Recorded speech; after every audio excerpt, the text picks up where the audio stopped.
Today, mostly sunny afternoon in Denver, the finale of this three-game series for the Rockies and the end of a three-city, nine-game road trip. And the D-backs today, a chance not only to sweep Colorado, but stretch their winning streak to 6 games and get back to 500 for the season before we finally return home tomorrow. It's D-backs baseball on Fox Sports Arizona. Good afternoon from Coors Field. Welcome to the broadcast. Steve Berthune, Bob Brenly along the way. This is it, the D-backs and the Rockies, the finale of the three-game series as the Diamondbacks go for the sweep and they go for their 6th consecutive win. Robbie Ray on the mound against Colorado this afternoon. Yeah, Robbie Ray has a chance to finish a really successful trip through the rotation. He takes Zach Greinke, Shelby Miller, Patrick Corbin, and Ruby De La Rosa. 26 and a third innings combined by those starters. Only 5 earned runs allowed, so chance for Robbie to add to that today. And the last 4 Diamondback starters versus Colorado have allowed no home runs. Robbie gave up 4 against these Rockies when he faced them April 29th. Well, hopefully that'll change here today. Very chilly conditions here at Coors Field this afternoon. Temperatures in the low 50s.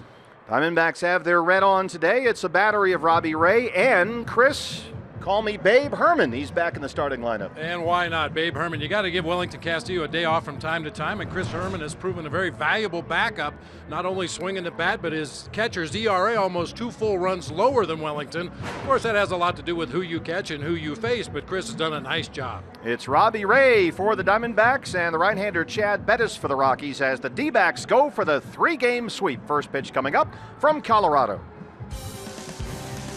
Arizona Diamondbacks baseball on Fox Sports Arizona is brought to you by CenturyLink. Switch to CenturyLink Prism TV for an advanced TV experience. Learn more at cprismtv.com. By Jack in the Box. Taste the all-new Double Jack Burger today, only at Jack in the Box. And by your Valley Honda dealers, where you'll get more standard features for less money.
Diamondbacks baseball on Fox Sports Arizona is brought to you by Chaz Roberts Air Conditioning and Plumbing. Choose Chaz.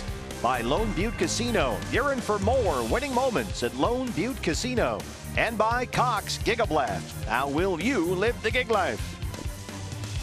A little cool and breezy, but a sunny afternoon here in downtown Denver. We are set for the series finale. It's the Diamondbacks and the Colorado Rockies. First pitch is next on Fox Sports Arizona.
Mostly blue skies overhead. Wednesday matinee. Steve Berthew, Bob Renly, Jody Jackson with you from Coors Field in downtown Denver, Colorado. 57 degrees at first pitch. And Chip Hale's D-backs a chance today to return home with a second consecutive series sweep, a 6-game winning streak, and a .500 record for the year. Yeah, it could turn out to be a really good road trip after a very shaky start down in Miami. Here's how Chip will line them up this afternoon. Gene Segura leading off at shortstop today. Brandon Drury out in right field. Paul Goldschmidt at first base. Jake Lamb at third. Yasmani Tomas out in left field after a 3-hit game last night. Phil Gosselin getting the start at second base. Chris Herman behind the plate. Chris Owings in center, and lefty Robbie Ray on the mound. And your Arizona fourth starting pitcher for the Rockies, it's Chad Bettis, the 27-year-old right-hander. He is 3-2 in 7 starts, including a win at Chase Field on May the 1st. He has won once and lost once here at Coors, and remarkably has yet to allow a home run in this ballpark this year. Are you kidding? I wouldn't kid about that. How can that happen? I'm not sure. We'll have to fix that today. That's why we turn to you. Chad Bettis coming off a loss in his previous start. That was last Friday against the Giants in San Francisco. 5 runs all earned, 8 hits and 6. And he has been among their most consistent starting pitchers this year. Our eye on defense for the Rockies, brought to you by Nationwide Vision Center. A couple of changes today for Walt Weiss. Will have Ryan Rayburn in left field, Charlie Blackmon back in center. Gerardo Parra moves from left to right for this afternoon's ball game. It'll be Nolan Arenado and Trevor Story on the left side of the infield. DJ LeMahieu and Mark Reynolds on the right side, with backup catcher Dustin Garneau doing the catching for right-hander Chad Bettis. Bill Welke is our plate umpire this afternoon. He has the balls and strikes. Diamondbacks swept 3 in Atlanta. Can they sweep 3 in Colorado before heading back home to face the Giants and the Yankees? Gene Segura, the shortstop today. An off day for Nick Ahmed will lead it off, and we are set to go.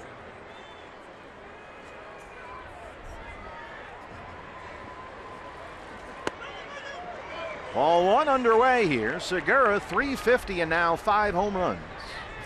And one of those Segura homers came off Chad Bettis back on April 5th at Chase Field. That was the 2nd game of the year.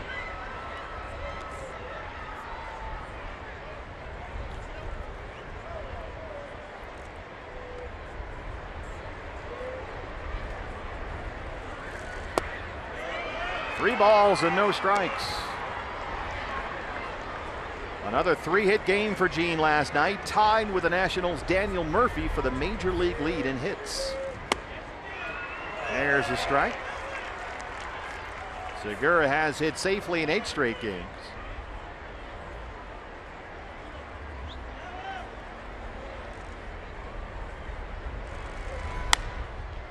Slaps that one fair down the right field line. It's headed for the corner. Parra fishes it out of there. Gene Segura is at it again. He pulls into second with his 8th double. And he has now hit safely in 9 straight. He's a machine. That is hit number 50 on the season. He takes the major league lead. Gene the Machine takes a fastball up and out over the plate like we've seen him do so many times and drives it down into that right field corner for a leadoff double. Gene the hitting machine. There you go.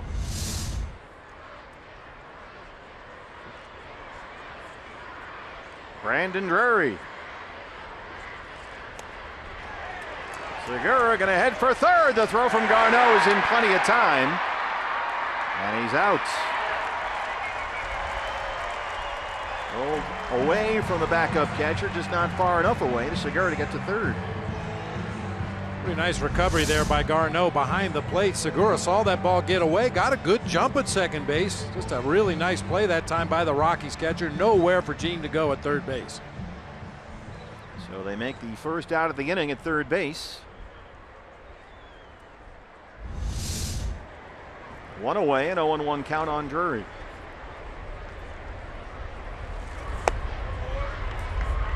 Brandon hitting .303. He's got 6 homers. And he, like Segura, has homered off Chad Bettis this year. That was back at Chase Field on May the 1st. In there for a strike, it's 1-2. Brandon a couple of singles last night.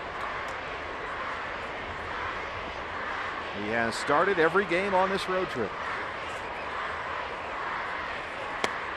He strikes out. First strikeout for Bettis, 2 down. Here comes Paul Goldschmidt. Cutter away that time from Brandon Drury. You'll see a lot of cutters from Chad Bettis today. Also throws a 2-seamer, a changeup, and an occasional curveball.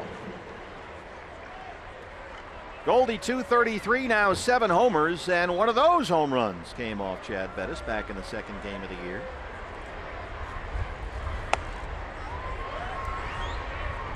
His 7th came last night, and it was a titanic blow.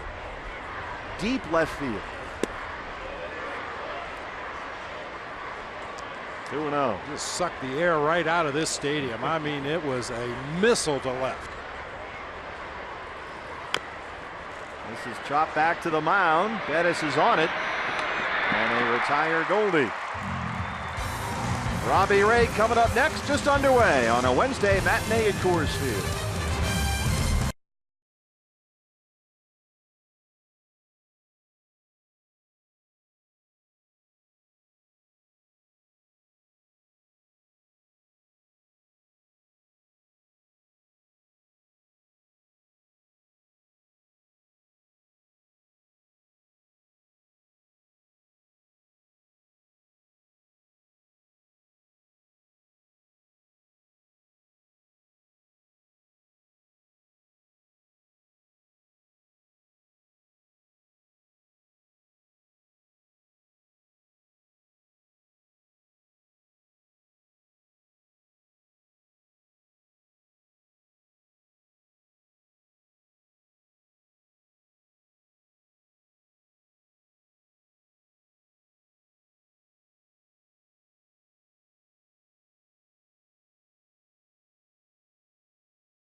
Diamondbacks and Rockies, home half of the first on the way. And your Arizona Ford starter for the Diamondbacks is the left-hander Robbie Ray.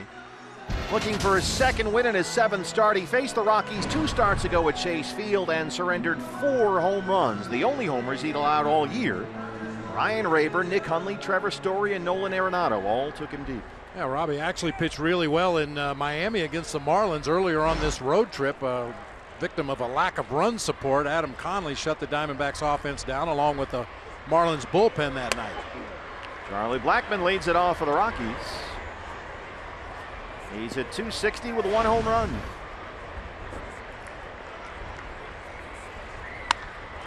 This is right out to Brandon Drury, right at him in fact, just shy of the warning track. He's always playing deep out there, and that's the first out. Here is the lineup for Walt Weiss and his Colorado Rockies, who have lost 7 straight here at home. Charlie Blackmon leading it off out in center field. Trevor Story making his way to the plate. He'll be the shortstop. Nolan Arenado at third. Mark Reynolds at first. Ryan Rayburn getting a start in left field today with DJ LeMahieu at second. Gerardo Parra in right. Dustin Garneau behind the plate, and Chad Bettis the righty on the mound. 7 straight losses for the Rockies here at Coors Field. Only the 2nd time in their 22 seasons in this ballpark that that's ever happened. Trevor Story. Hooks and a strike, 0-1. Story .269. He's got 11 home runs. He was 0 for 4 last night, 2 hits in the series. That was a pair of RBI doubles on Monday. You know, the Rockies aren't alone in home struggles as far as the National League West is concerned. Only the Giants are even playing .500 ball at home. They're 10-10. Everybody else in the division under .500 at their home park. That is weird, wild stuff. It really is.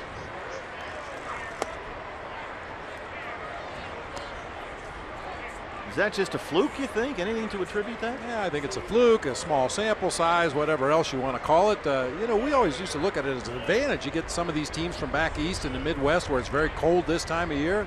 Bring them out to the West Coast, send them to the beach.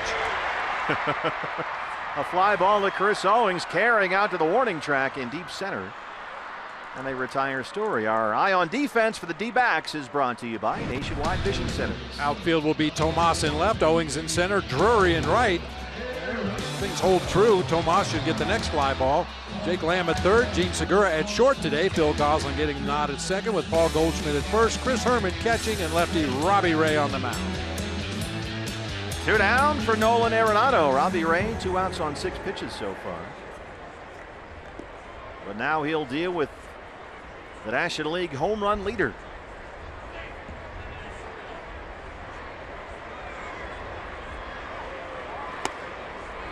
Robbie getting ahead in the count, 0-1. Arenado 308 with those 12 homers.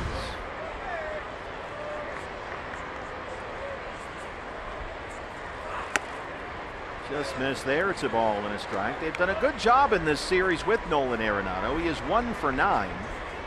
That was a single Monday. He went 0 for 4 last night. 1-2.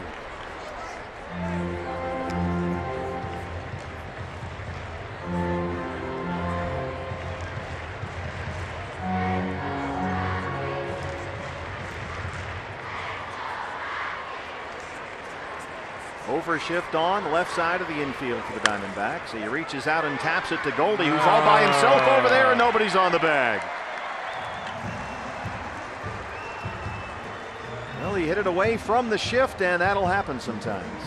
Just a little tapper midway between first and second. And with that shift on as a pitcher, you have to know that I have to get to first base on anything hit to my left. And Robbie Ray just caught spectating on the mound that time. Goldie got to the ball in good shape, just didn't have anybody to throw it to.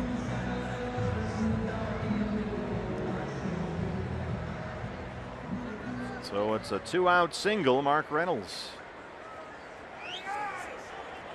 If they had to call him for mental errors in the box score, that would be a mental error on Robbie Ray right there. They leave the shift on the left-hand side of the infield for the right-hand hitting Reynolds, who's down 0-1. And in there at .333 with a couple of home runs.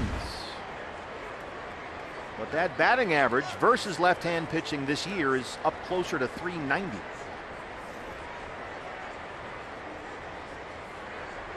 Well, the Rockies have all broken out the high socks for this one, trying to change their mojo in their home park. That is the fashion order of the day in the Rocky dugout. Matt Williams used to call those knock socks. If you've gone a couple of days without a base hit or hitting a ball hard, he'd pull those pants up high, show a lot of sock. He called them his knock socks. Everybody's got them on. Arenado takes off, pitches inside for a ball. The throw from Herman is in time. They got him. Vic Carapazza, the second base umpire, says he's out. Ooh. Arenado not going anywhere, though. Walt Weiss checking with their video people. Not a great jump by Arenado. And a slow release to second base by Chris Herman. Phil Gosselin had a foot in front of the bag there.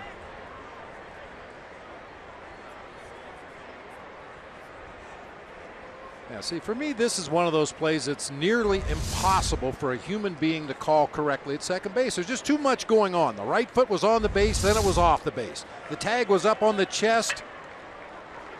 I mean, there was a brief moment there when the right foot was off and the left knee was not on, and apparently he's out. He is out. No challenge, no score after one.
Second inning at Coors Field. Jake Lamb in the cleanup spot will lead it off. The Giga Life high-speed highlights presented by Cox. Bob, last night against Jake, they had the shift on. Who put that guy there? Even with the shift, it took a couple of diving plays to take base hits away from Jake Lamb in that game last night. One by Story and one by DJ LeMahieu. Jake at 278, 4 homers. So he was the victim of a big-time hang with him 0 for 5 last night, but should have had at least 2 base hits taken away by the shift. And by all rights, it should have been Jake's 4th straight 2-hit game and his 5th on this road trip. And once again, the shift is on for Lamb. I'd be shocked if it wasn't. And we know Jake has worked hard on hitting the ball to the opposite field, gets pitches from the middle of the plate away and takes advantage of that exaggerated pull shift. But last night, the pitches he got to hit were right in the middle of the plate. He hit them hard, unfortunately, right into that shift. 3-1 pitch.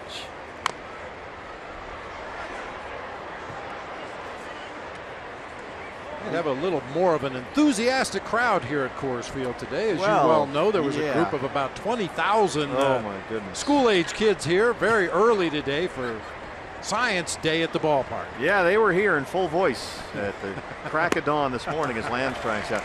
They did a great thing. It's a Science and Weather Day here. Sure. They must have had at least 5,000 kids from schools all over Denver area, and they did all these cool science experiments, and it was a big success, although there was one point at which the right field grass was on fire. Yeah. Other than that, it was fine. No harm done. The kids all seem to enjoy themselves. 2 strikeouts for Bettis. Here's Yasmani Tomas. They were exploding balloons and shooting stuff up into space and doing all kinds of cool things. First pitch swinging, taps it back to the mound. Bettis throws it out. 2 down. Brings up Phil Gosselin. Phil getting a start at second base today. Gene Segura at shortstop. The day off for Nick Ahmed.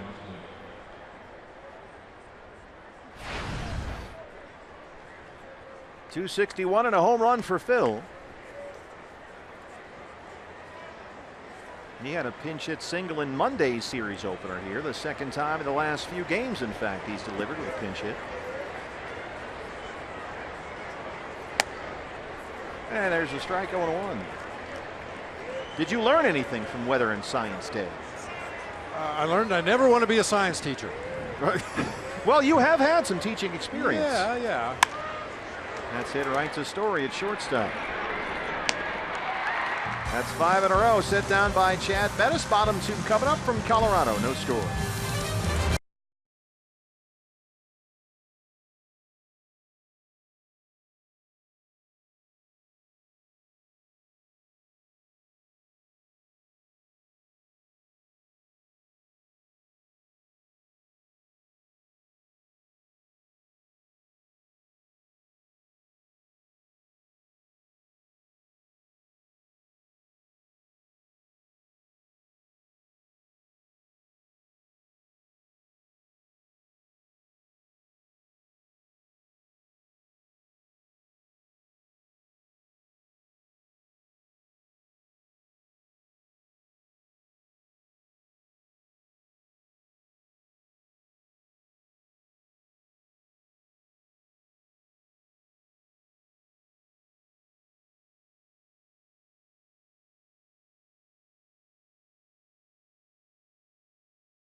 For the second, a quick first for him. And earlier today, I was talking to Chip Hale about 2 starts last year here for Robbie and the success that he had. He said really that Diamondbacks debut back in May, that was a career-defining outing for Robbie. He said he was coming off a bad outing in Reno. He was really he was pitching on the second game of a doubleheader and was the 26th man that day. But he proved to himself, more than to the club, that he could do it, that he could pitch at this level.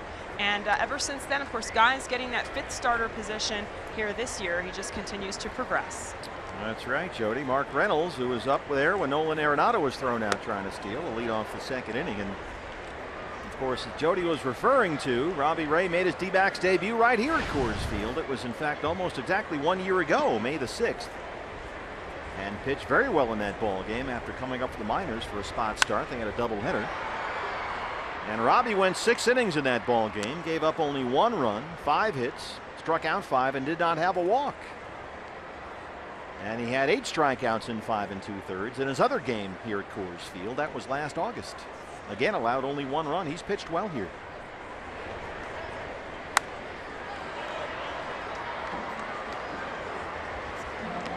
Although it'll be hard to top what we saw in this ballpark, or any ballpark for that matter. Ruby De La Rosa last night, Bob, he was unbelievable. That was fun to watch. Boy, when you get a premier athlete like that on top of his game, pitching with a lot of confidence, it was fun to watch. Just upstairs, it's a ball and 2 strikes on Mark Reynolds.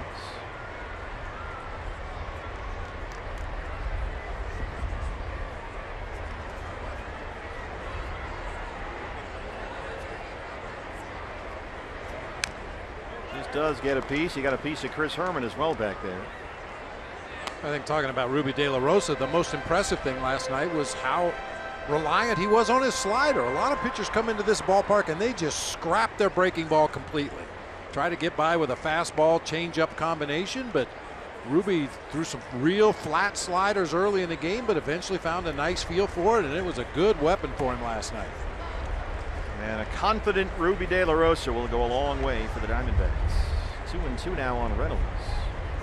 Diamondbacks keep the shift on. 3 infielders on the left-hand side against Reynolds, with Goslin, the second baseman, way over in the shortstop spot.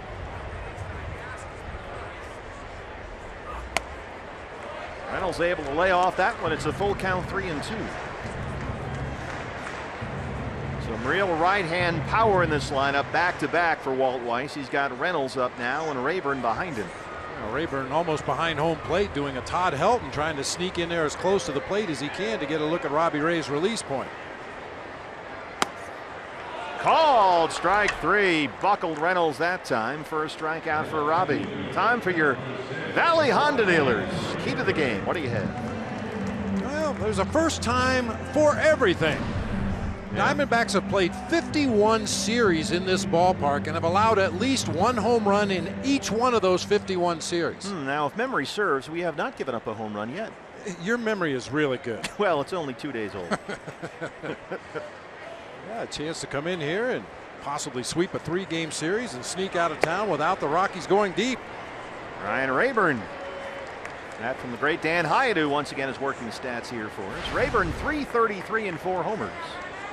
One of those home runs came off Robbie Ray at Chase Field during the last series between these two. Robbie is quickly ahead 0-2.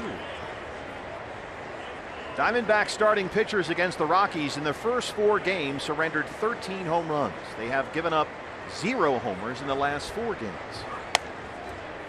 So they are doing a good job of keeping it in the ballpark against these guys. Here's Shelby Miller. He'll get the start Friday at Chase Field against the Giants' Jeff Samardzija. dbacks.com/tickets fans. A big 4-game series coming up. A big homestand against the Giants and Yankees, in fact. As Robbie Ray opens up the second with back-to-back strikeouts. He gets the 2 right-hand power threats there, back-to-back. Good to see a backdoor breaking ball to Reynolds, and then a good back foot slider this time. Rayburn swings right over the top. Got some great pitching matchups coming up in that Giants series starting tomorrow night. How about Zach Greinke versus Johnny Cueto? Nice. That is going to be fun tomorrow night. dbacks.com/tickets. And then Miller and Samardzija Friday. DJ LeMahieu. Yeah, that game tomorrow night would be worth it just to watch Johnny Cueto freelance out there in his windup. Sometimes he quick pitches, sometimes he does a full Louis Tiant, turn his back on the hitter. And sometimes he's really good and sometimes he's really not good. Been a little up and down lately, as has Samardzija. There's the strike. Then it's Corbin and Peavy Saturday, Ruby and Matt Cain Sunday, and then the Yankees come into town on Monday. So a nice homestand against some big-time opponents coming up. I noticed you didn't mention Madison Bumgarner. That's too bad we miss him in that series. All right, then. All right, then.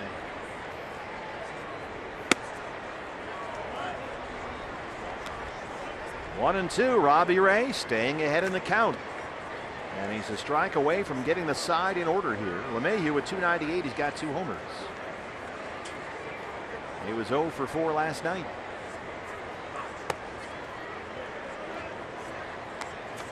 And you love the pace for Robbie Ray. You know, it was directed at Ruby De La Rosa about improving his pace, get the ball, get back on the rubber, let's go, let's go. But I think Robbie Ray's adopted a little of that too. Just missed with that one. He also liked the way he's ahead in the count. 30 pitches, 20 strikes to that point. This is just what you're looking for. Just that infield tapper by Arenado, the only hit for the Rockies. Think there's an advantage here for a right-hander or a left-hander in this park, or does it matter? I don't think it really matters much. I mean, you know, the fence is pretty even all the way around. There's a little bit of a jet stream out to right center, which would aid a left-handed pull hitter or a right-hander that goes the opposite way. But because they've raised the fence, that's taken some of those home runs away. Goldie hit one off that new fence Monday that would have been a home run. I think if you throw quality strikes, it doesn't matter which arm you throw with. That's the key to pitching in Coors Field. Avoid the walks and throw quality strikes. Stay out of the middle of the plate. Full count on DJ LeMahieu.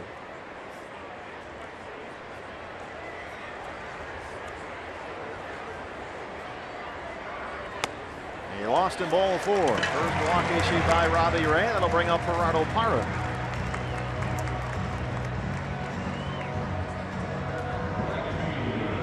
And Parra has 4 hits in the series. 3 of them are doubles. 296 and 3 home runs. He is tied for the National League lead in doubles, in this ballpark has been a very good fit for Parra. We have seen him shoot balls the other way down that left field line the entire series so far. He's been almost exclusively an opposite field hitter in this series against right-handed pitching, so I would imagine against Robbie Ray we'll see more of the same here today. Tomas shading a little bit closer to the left field line than he was in the ball game last night, and Chris Owings several steps over into the gap in left center.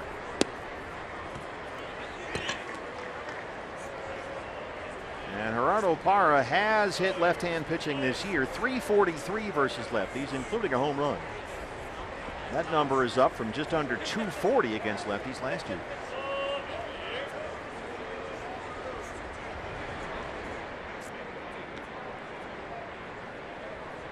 Parra and Blackman the only left-handers in the lineup for Walt Weiss against Robbie Ray today.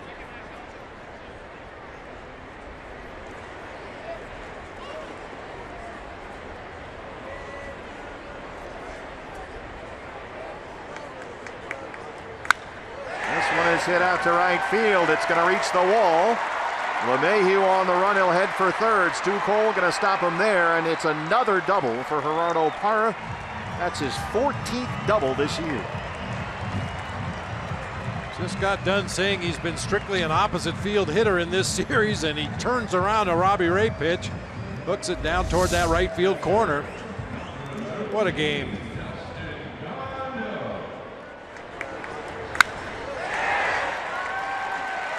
Drury does a nice job of playing that ball off the chain link out there in right field. Stu Cole was ready to wave LeMahieu around the bag at third, but a good relay, and they had to stop him instead. Mike Butcher will pay a visit now. Robbie Ray struck out Reynolds and Rayburn to open up the inning, but he lost LeMahieu a base on balls. The Parra double has put second and third 2 outs for the backup catcher Dustin Garneau. Trying to get out of this inning. Rockies again are without their catcher Nick Hundley. He's on the 15-day DL. Suffered a left oblique strain late last week near his rib cage. So we've seen Tony Walters the first 2 games of this series. Garneau, when Hundley got hurt, was called up from AAA Albuquerque. He's up there with LeMahieu at third, Parra at second and 2 outs.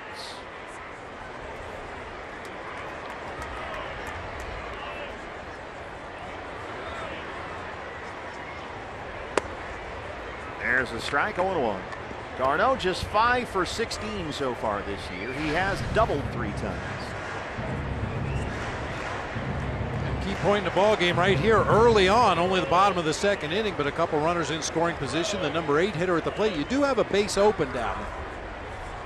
So if Robbie so chooses, he could try to pitch around Garneau, see if he can get him to chase something out of the zone here. He's already ahead in the count, 0-1.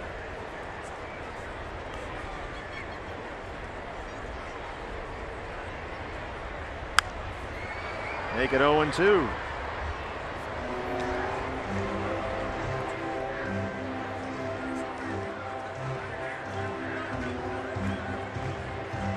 We talk about it all the time. Fans at home are probably saying, why not just walk this guy and go after the pitcher with 2 outs in the inning? But ideally, you retire Garneau, and then you have the pitcher leading off in the 3rd inning, which is an ideal situation.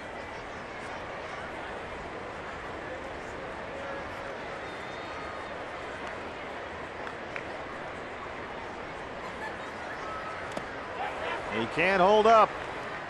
Herman will complete the strikeout. That's 3 strikeouts for Robbie Ray. He strands 2 and keeps it scoreless here at Coors.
Into the top half of the third inning. Hey fans, a D-backs home run today means a free Jumbo Jack tomorrow at participating Jack-in-a-Box locations with the purchase of a large drink. Diamondbacks trying to get the offense going against right-hander Chad Bettis, who has retired the last 5 he's faced. He'll work to the bottom third of the order here in the third. Chris Herman, Chris Owings, and Robbie Ray, 7, 8, 9. The shift is on for the Rockies against Chris Herman, who looks at strike one. He's in there at 234 and 4 home runs.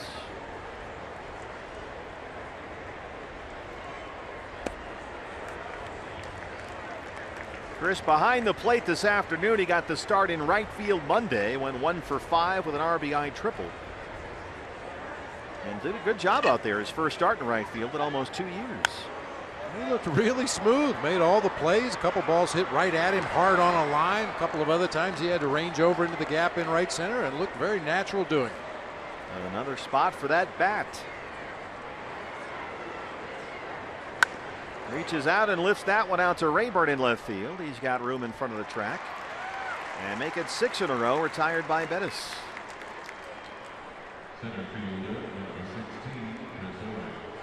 Chris Owings now.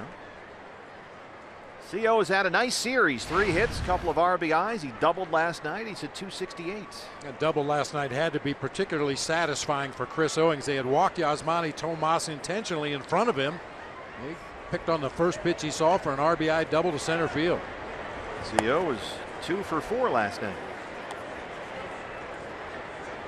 That's every hitter's dream. When they walk the guy in front of you, even if strategically it's absolutely the right move, everybody always takes it a little bit personally. And then to go up there and make some noise with that bat, it always feels great. So I'm told. Well, you were the guy that they pitched around to get to the guy behind you. Yeah, that's it. That's the way that went, right? That's what I always read in the books.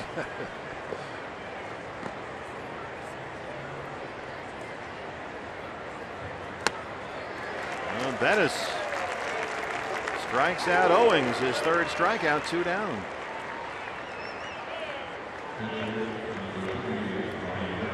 Brings up Robbie Ray.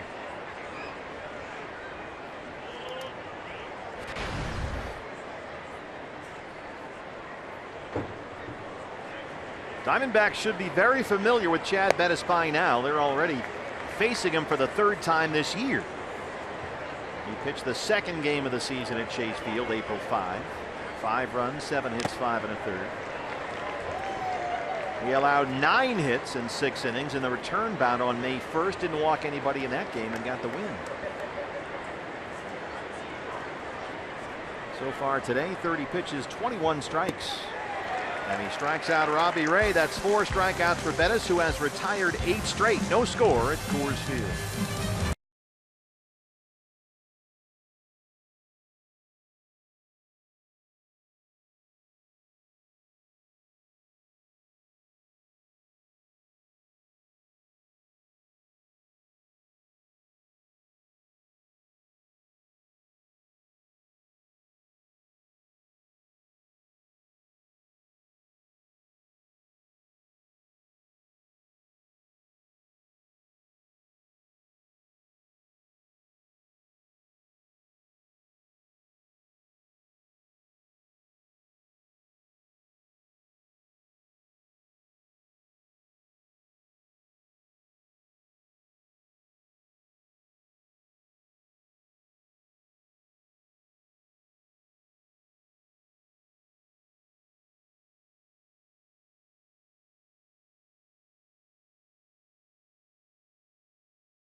Colorado, no score, bottom third, and may the force be with the D-backs as they take on the Giants at Star Wars night, fans, coming up on Saturday.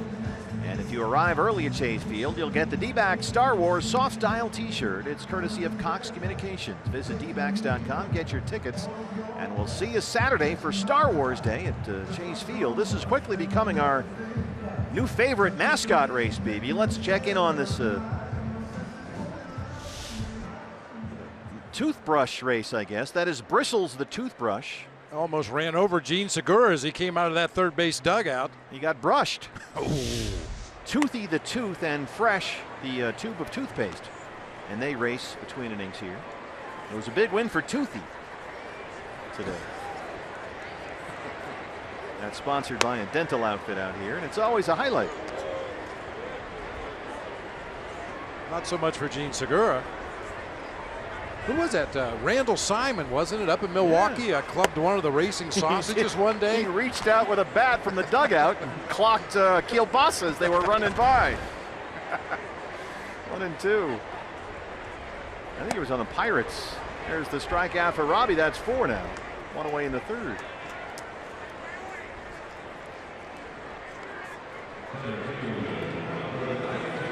Gene seems to be unharmed after that near-death experience with Bristles the toothbrush. Yeah, he was just coming up out of the dugout like he always does to take his position and almost got run over by a toothbrush. Well, what are the odds?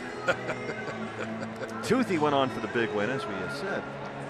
Charlie Blackmon lined out to right field at his first at bat.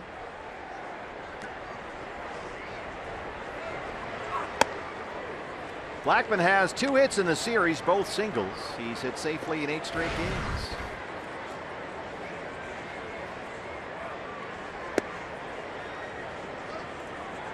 Well, it's always important to practice good dental hygiene on a ball field and off. Yeah. I'm a little surprised, however, there's no racing floss. That's high and deep, right field, headed for that new fence. And it's over the new fence. A home run for Blackmon, his second of the season, and it's 1-0 Rockies.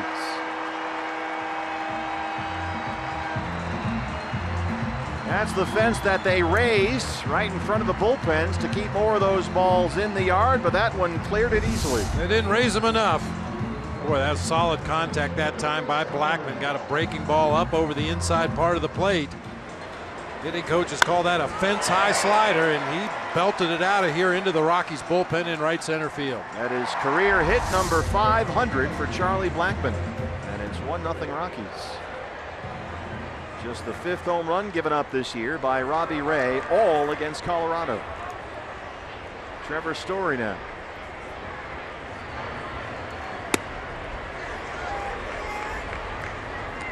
You know, the Nationals, they're always adding presidents. They got like 6 of them now. You think you could add some floss, some mouthwash, something? Absolutely.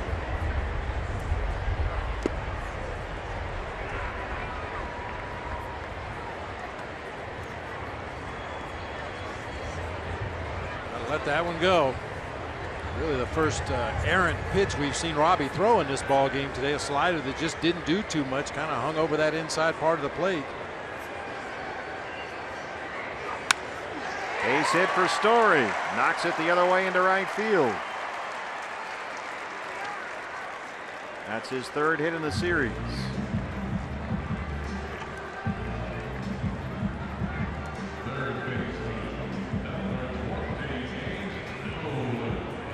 Nolan Arenado. The shift was on last time. Arenado hit it toward the first base side. Goldie was there, but he was the only one there, and Arenado reached. Well, an even bigger hole on the right side for this at bat for Nolan Arenado. Goldie forced to hold on Trevor Story over there at first base. A lot of room on that right side. Arenado 2 hits in the series, both singles. There's strike 1.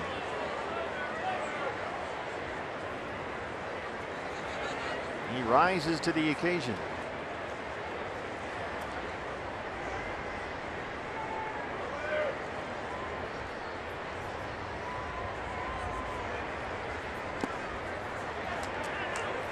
Herman can't find it. Story stays put at first. seen that happen a number of times this season to catchers all around baseball. That pitch in the dirt that you block and you're not quite sure where it is. Guys in your own bench try to help you. It's right there, it's right there. Well, that doesn't really help. Right where? There always is that momentary look of panic on the catcher. It's remarkable. That's got to be the worst fear. It's right there. Where is there exactly? Plus Arenado's not helping. He's just standing there.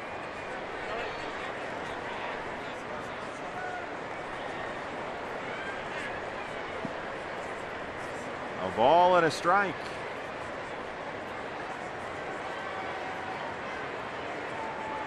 Story takes off for a second. Low pitch, and Herman falls over. Trying to plant and throw. A stolen base for Trevor Story, his third this year.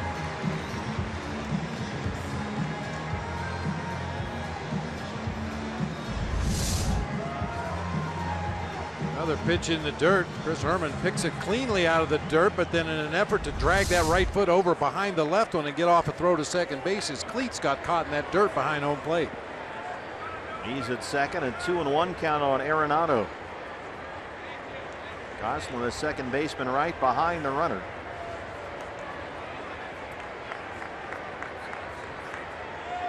Play is on, but nobody's home.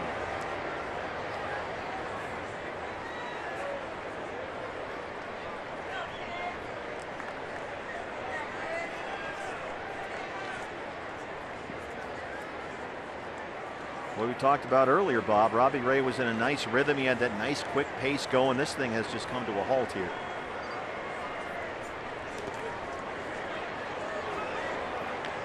He's behind now, 3 balls and a strike. And all of a sudden everything is in the dirt. Good idea to try to keep the ball down on Nolan Arenado, but low strikes are much more preferable than pitches bouncing in the dirt.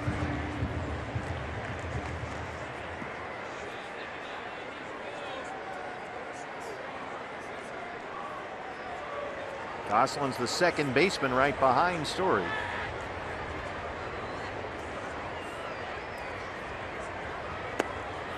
There's another one that misses. Second walk issued by Robbie Ray.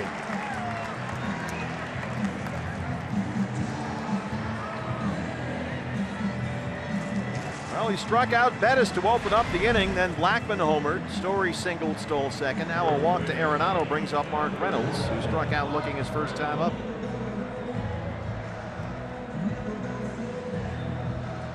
Got Story at second, Arenado at first.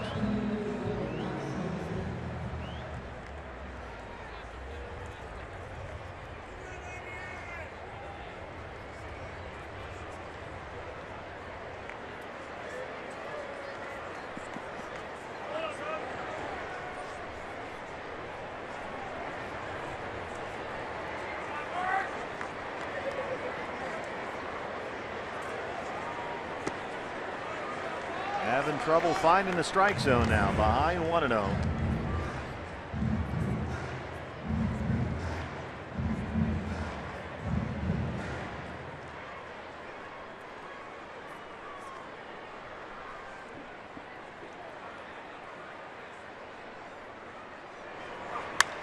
Base hit. Stu Cole will wave Story home. Here's the throw from Brandon Drury, and it is not in time.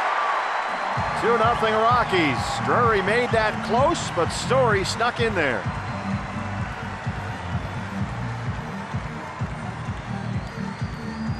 Unfortunately, that's a byproduct of playing deep in the outfield. Brandon Drury, a long throw from deep right field on a hop. Just too much time had elapsed. Story's able to get on the plate. 4 straight have reached for the Rockies. That'll bring Mike Butcher back out to the mound.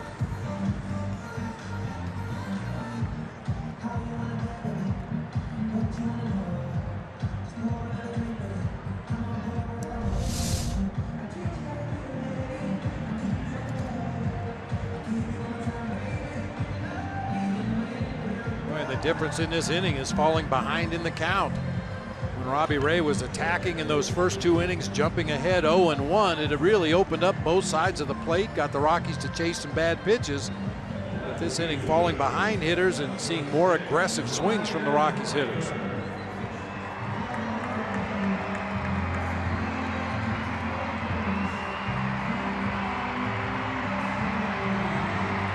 Rayburn, a strikeout victim his first time.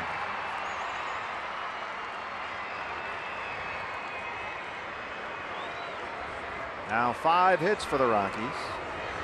Arenado at third, Reynolds at first, still just 1 out. Ball 1.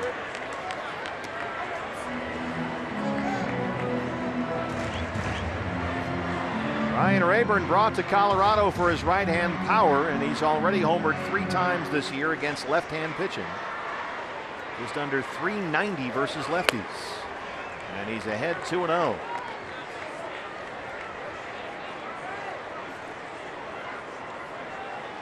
Another hitter's count right here. And Ryan Rayburn will take an aggressive cut if Robbie Ray throws him something to his liking.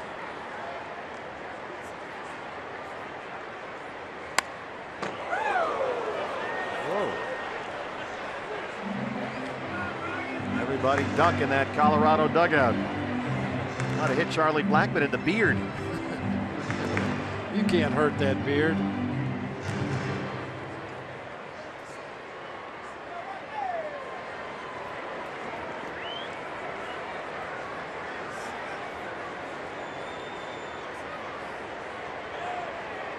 Well, the Rockies in this ball game so far, the first time through the order against Robbie Ray. Just 2 hits and no runs, but now halfway through the second time through the order against him. 3 for 3. They have scored twice. A homer, a single, and a walk. 2 singles and a walk. 2-2.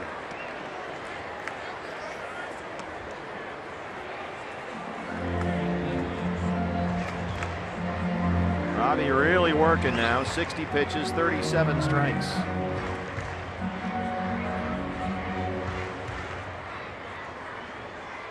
Suffered his first loss this season against these Rockies at the end of April at Chase Field. That was only 2 starts ago.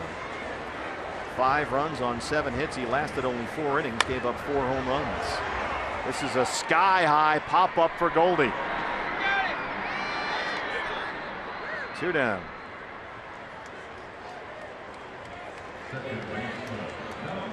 That'll bring up DJ LeMahieu. Got a base on balls in his first plate appearance.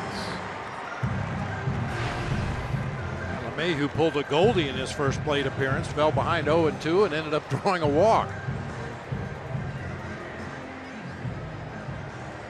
They ought to just name that after him. The Goldie? Yeah, they should. Yeah, leads the league in Goldies. 0-2 to a walk. Goldie's got EY Sr. back there, bending his ear again. Ball 1.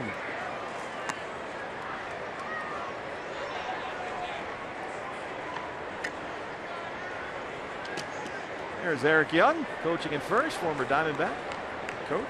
Rocky great here. They love EY here. Goes back to the Mile High days. 2-0.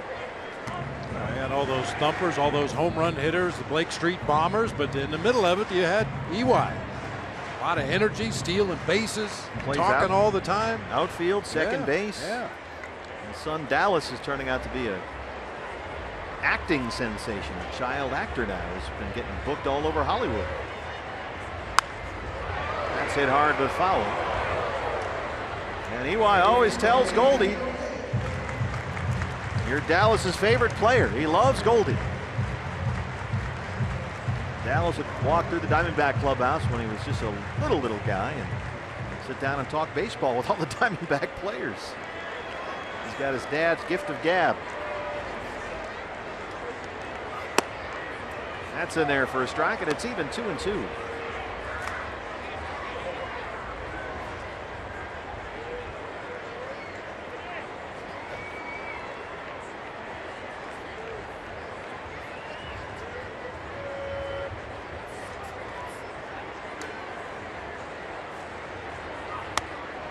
And he strikes out LeMahieu with a 95-mile-an-hour fastball. His 5th strikeout, but the Rockies take a 2-0 lead.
Segura's going to lead it off for the D-backs here in the fourth. Anytime the Diamondbacks score 5 runs or more, Taco Bell is giving away 3 free tacos with the purchase of a large drink between 4 and 6 the following day at participating locations.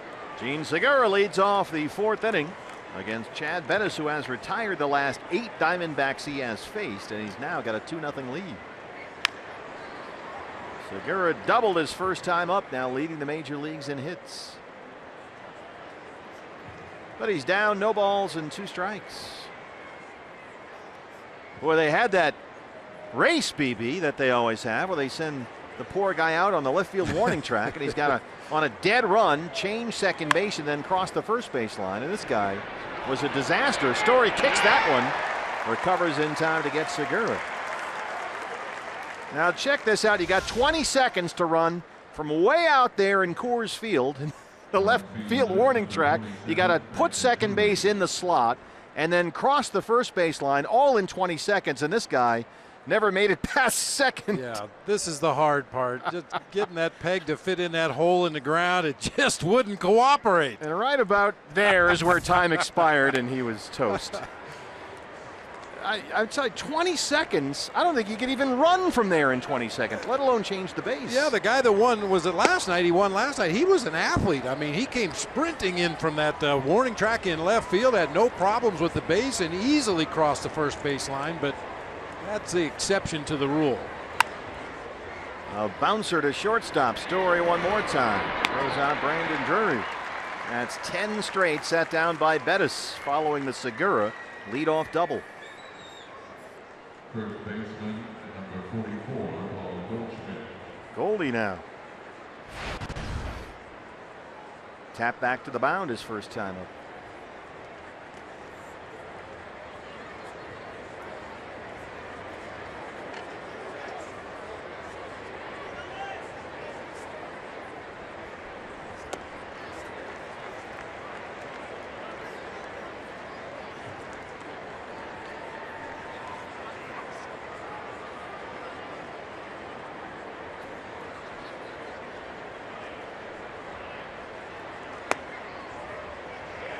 Oh, 0-2. Goldie 3 hits in this series, including his home run last night. And a double that would have been a home run last year, coming off that new fencing in right center. That was Monday.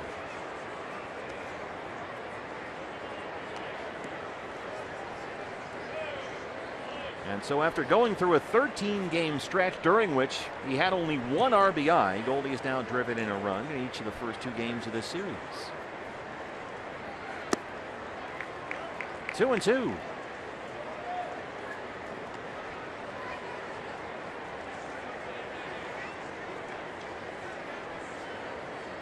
Now, for years, this has been a ballpark where a lot of hitters go to get healthy, and Paul Goldschmidt has hit the ball hard in this series. He did not go, says DJ Rayburn down there, and Goldie once again has worked it back full 3-2. Look at that, 31 walks after an 0-2 count going back to the 2011 season. And that's not even counting the times he gets it to 3-2 and gets a hit or is retired or whatever. Called strike 3. Well, Bettis has got 5 strikeouts. He's retired 11 straight and leads it 2-0.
With us in Denver, Diamondbacks trail at 2-0, and you can follow Diamondbacks baseball fans live with the MLB.com at Bat app. You can stay up to the moment at any moment with game day, live game video, highlights, StatCast, news, the whole thing. Just download the MLB.com at Bat app, the #1 app for live baseball on your phone and tablet. Got the Cardinals at going too.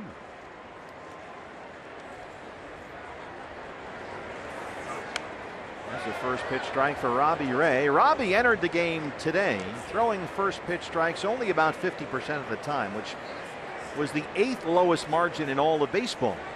And he's right at 50% again here today. He was ahead in the count most of the time early, but really struggled in that third. Parra doubled his first time up. Back up the middle, another base hit for Parra. He's 2 for 2. That is his 6th hit in this series. He is really swinging the bat well right now. Yeah, we talked about his opposite field hits in the first 2 games of this series. They were all struck well, hit right off the barrel of the bat, but it looked like he was intentionally trying to go to left field. Today, pulled one down the right field line, his first at bat, and sends this one right back up the middle. Dustin Garneau, the catcher. Strikeout victim his first time up. That ended the second. Robbie Ray had 2 on and 2 out, runners on second and third, and he struck out Garneau to end the threat. But then a bumpy third. He struck out Chad Bettis, the pitcher, to lead it off. Blackman homered. Story singled, stole second. Arenado walked. Reynolds singled. And the Rockies have out-hit the Diamondbacks 6-1. They lead it 2-0. Ooh, nice play that time by Goldie, coming off the bag on that errant pickoff attempt. Had to avoid Parra sliding back into the base and reach far out to his right to catch that one.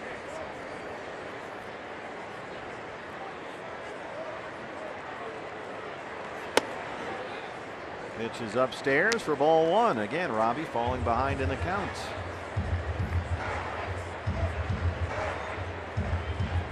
About to throw pitch number 70 here, and still looking for his first out in the 4th.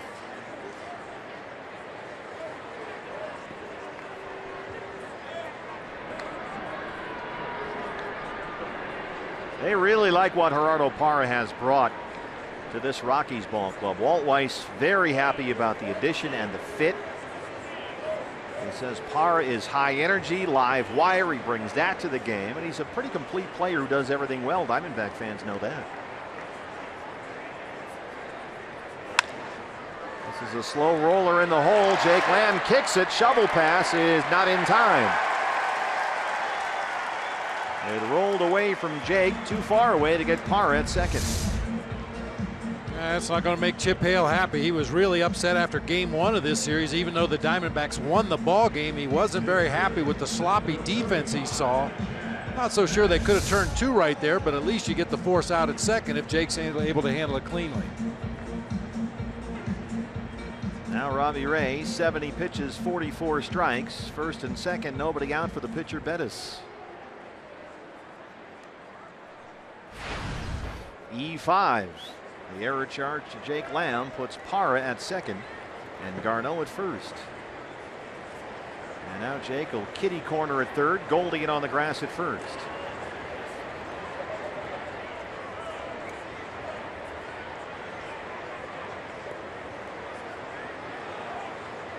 Yeah, ideally, Robbie Ray bounces off that mound to the third base side of the field and takes any bunts in that direction, allowing Jake to go back to the bag in case they can get a force play at third on Gerardo Parra.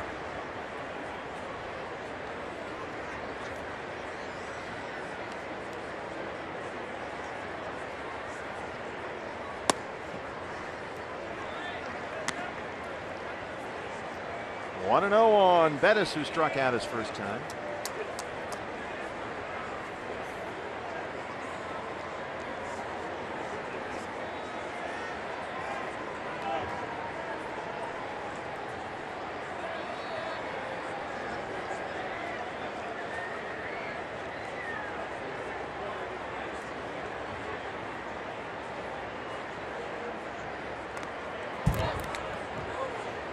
He's trying to get picked off out there at second base.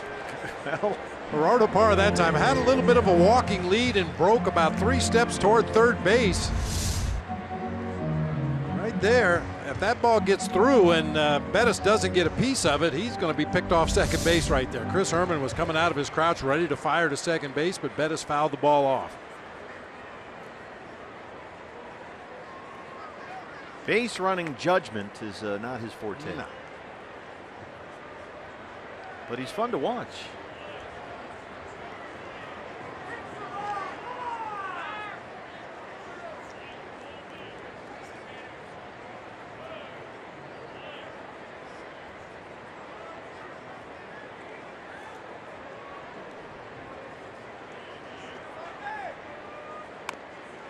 Gets the bunt down. Chris Herman has it. He's got one play. The runners advance.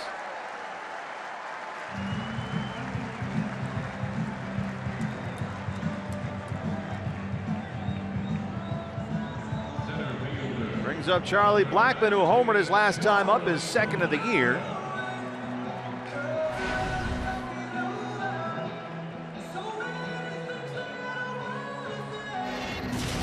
Over that new fence in right center that was moved from 8 feet to 16 feet, but he cleared it anyway. And chain link fence out in front of the bullpen. Infield will creep in for the D-backs. Second and third, one out. Blackmon 1 for 2.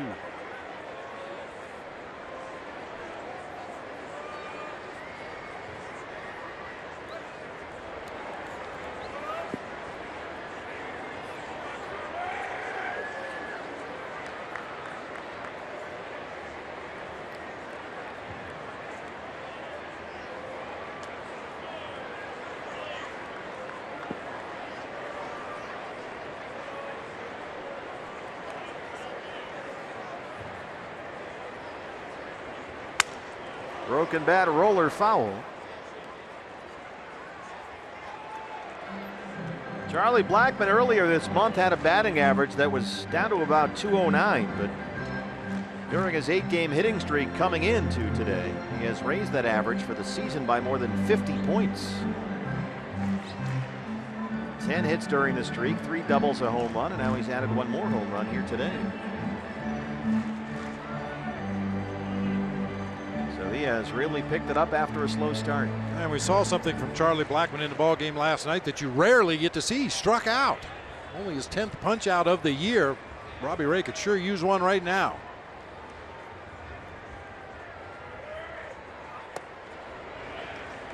One and one. And Blackmon hits lefties. Last season, he hit .264 against left-handers, including 3 home runs. He homered off Robbie in the third.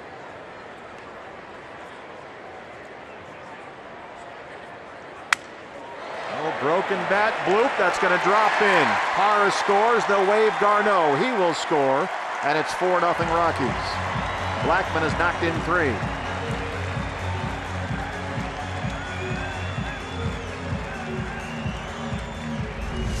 Guy that hit a ball into the Rockies bullpen in his last at bat gets jammed badly here and hits one about 150 feet out there into shallow right field with the infield drawn in. No chance for a Diamondback to get under that one.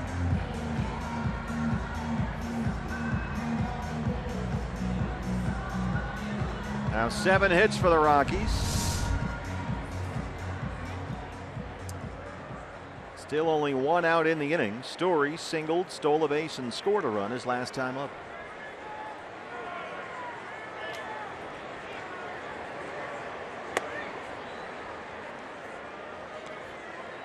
This one for Robbie Ray looking very similar to his last start against the Rockies. That was 2 starts ago at Chase Field when he really labored through 89 pitches in 4 innings. And he's almost there now.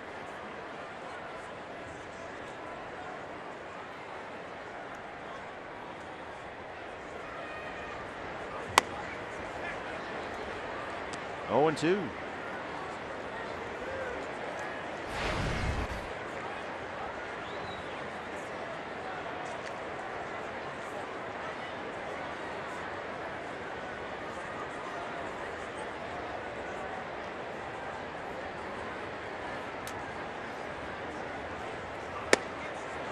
He strikes out Story, who leads the league in strikeouts. That's 6 for Robbie.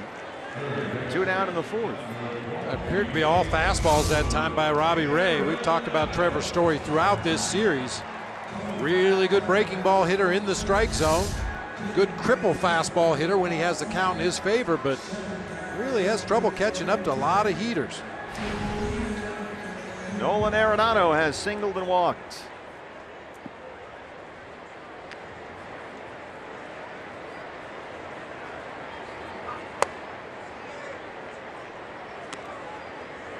Diamondbacks have got to get their own offense going. You think, okay, 4-0 lead at Coors Field, no big deal. Well, Chad Bettis has given up only 1 hit. That was Segura's leadoff double. Ever since then, he's retired 11 straight.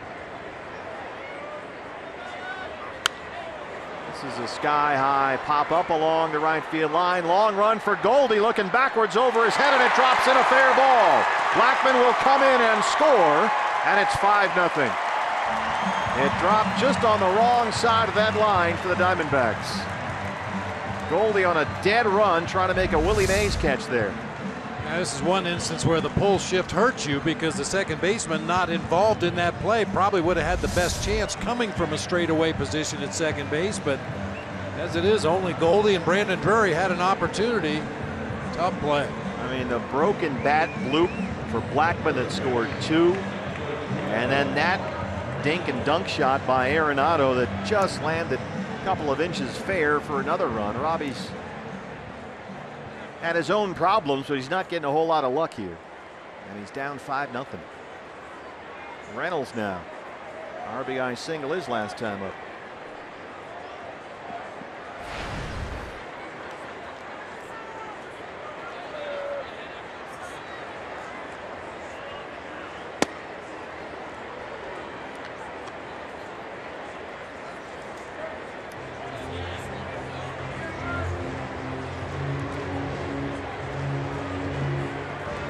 Rockies with 2 in the 3rd, now 3 in the 4th.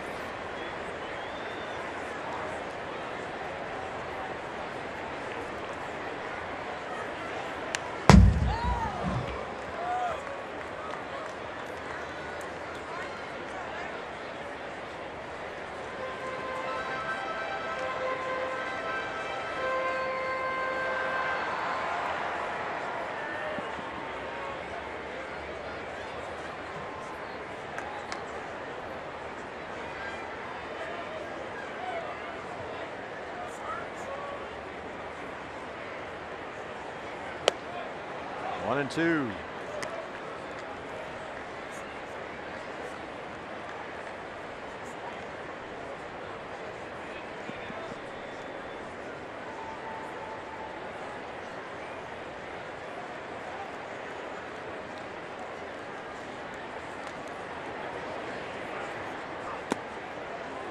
Struck him out. That's 7 strikeouts for Robbie Ray, but Colorado tacks on 3 more. They lead at 5-0.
Offensively, trailing the Rockies 5-0 as we head to the top half of the fifth. When the D-backs win, you win at Papa John's. The day after every Diamondbacks win, you get 50% off your regular menu price online order at Papa John's.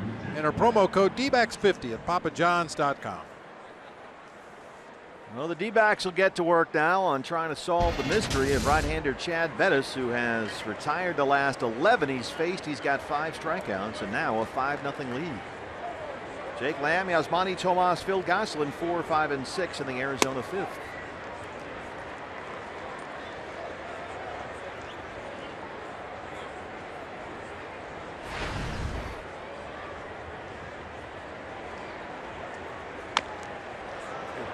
That one bit him in the foot. You see, he has that protective guard on the inside of the right leg. Yeah, of course, it hits above it. Shin bone connected to the leg bone. Ouch. That'll feel real good on the flight. Well, he'll still be feeling that 40 years from now. That sounds like the voice of experience. My very first spring training with the Toronto Blue Jays, my only spring training with the Blue Jays, my first swing of batting practice against Dwayne Ward. This is out to Rayburn in left. Dwayne Ward was a relief pitcher, right-hander with a nasty, heavy mid-90s sinker. The very first pitch in batting practice, I fouled off my left ankle. I still have a soft spot.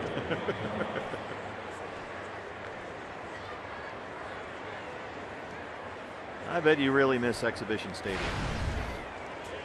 You know, it was fun in its own way. It was like, you know, playing at a playhouse or something. The field was crowned for football, so it's kind of hard to describe, but if you could picture a football field running from the third baseline out to the right field wall, well, it was crowned so the water would run off either side, which meant onto the first baseline or out into left center and left field. If you sat in the first base dugout, you could only see the left fielder from the middle of his chest up. It's like he's underground. Home field of the Toronto Argonauts of the Canadian League. You hit a ground ball through the right side and it would start to roll up that hill and then turn and head right for the foul line. You had to play all the angles there.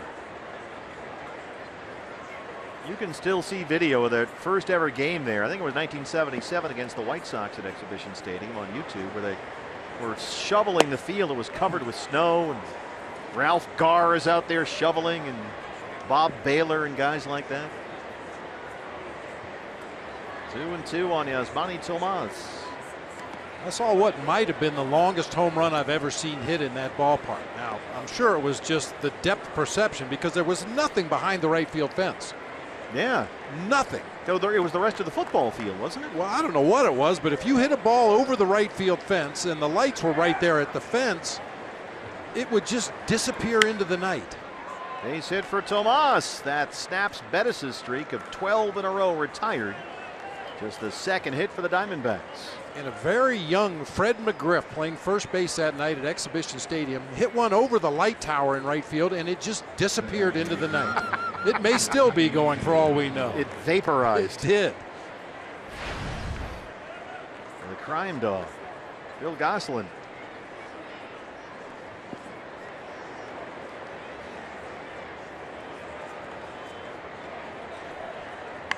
Squares to bunt, bunting for a base hit. He's got Arenado back there, and he's got no play. Beautifully executed by Phil Gosselin, a bunt single. Nice. Trying to waken up this offense. 2 on, 1 out now for Chris Herman. Yeah, trailing by 5. You need a lot of base runners to get back into this game, and Phil Gosselin took a look up, saw Arenado was giving him a lot of room. Bettis kind of falls off to the first base side on the mound. Perfectly executed bunt base hit. We'll see if Chris Herman can get into one here. He flied out to left his first time up.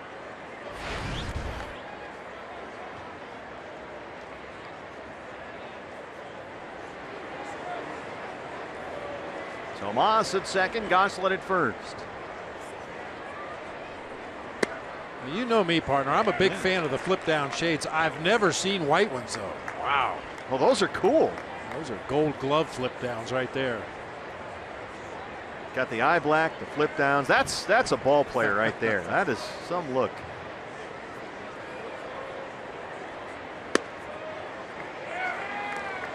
And this is the kind of day that's perfectly suited for those flip down shades. Clouds rolling in. Occasionally it's a little dark in here, and then the sun will pop through and it's really bright.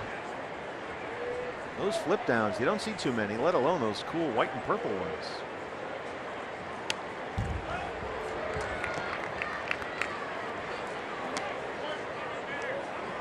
Well, Chris Herman had a tough start with the Diamondbacks. We've talked about that 1 for 20 beginning, how down he was about that. But since then, boy, the bat has come alive, hitting .370, 4 homers, 11 RBIs in 9 games.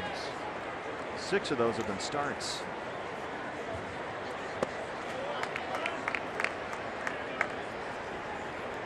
Well, that's something the Diamondbacks really needed. Some left-handed offense. We know the Diamondbacks are a right-handed heavy team, and David Peralta, Jake Lamb are forced to carry most of the load as the left-handed hitters in this lineup. But if Chris Herman can continue to swing the bat and play multiple positions, that'd be a big assist to the offense. And he strikes out Herman. Well, the sun just came out, the cloud cover moving over our heads. He hasn't flipped them down yet, but suddenly it's bright and sunny out there. 6 strikeouts for Bettis, 2 outs now in the inning, and here's Chris Owens. I guess if you have the eye black, you don't need to flip them down until you have to look up. Yeah, usually that's the purpose of the flip downs. They want regular vision on ground balls and throws around the infield, but if the ball's popped up in the air where the sun might be a factor, you just flip them down. Hence the name. Yeah. I think a lot of players stopped wearing the flip down glasses because they're uncomfortable. I mean, you got the strap going across the back of your hat right there, and it kind of pulls that nose piece really tight against your forehead. And it has to, because when you go to flip them down, they just fly right off your face if you didn't have them secured. Well, you got that strap back there. This is headed for the right field corner out of play. I mean, you got to have your hat just right. Then you can't touch the hat, I imagine, or that'll mess up your strap back there. Now, Reynolds has got his on top of his cap, which I know is a big faux pas. Yeah. What good does it do? What good does it do? You hit a pop-up up into the sun. You don't have time to pull your glasses off the top of your hat and put them on. Fair point. I think that's more an endorsement thing. Well, hey, you know, check comes every year. You like it. 60 pitches for Bettis, 43 strikes. He has been really good today. 0-2 on Chris Owens. Missed away. Well, this guy is the epitome of your little bulldog right-hander, Chad Bettis. He battles. 90s middling type fastball, but he's got that cutter. He'll spot it. Doesn't give up homers, keeps it in the yard, works quickly. The curveball slider to mix things up on. He's got that. And there it is right there. That really slow curveball comes in mid-60s. So if you're throwing a 90-mile-an-hour fastball and you got a 65-mile-an-hour curveball that you can throw for strikes, that's a nice combination. Absolutely. Yeah, Bettis, one of those guys that if you went to a tryout camp, you might not even catch your eye. You know, scouts are looking for guys that can light up the radar gun or have a knee-buckling breaking pitch. 2-2.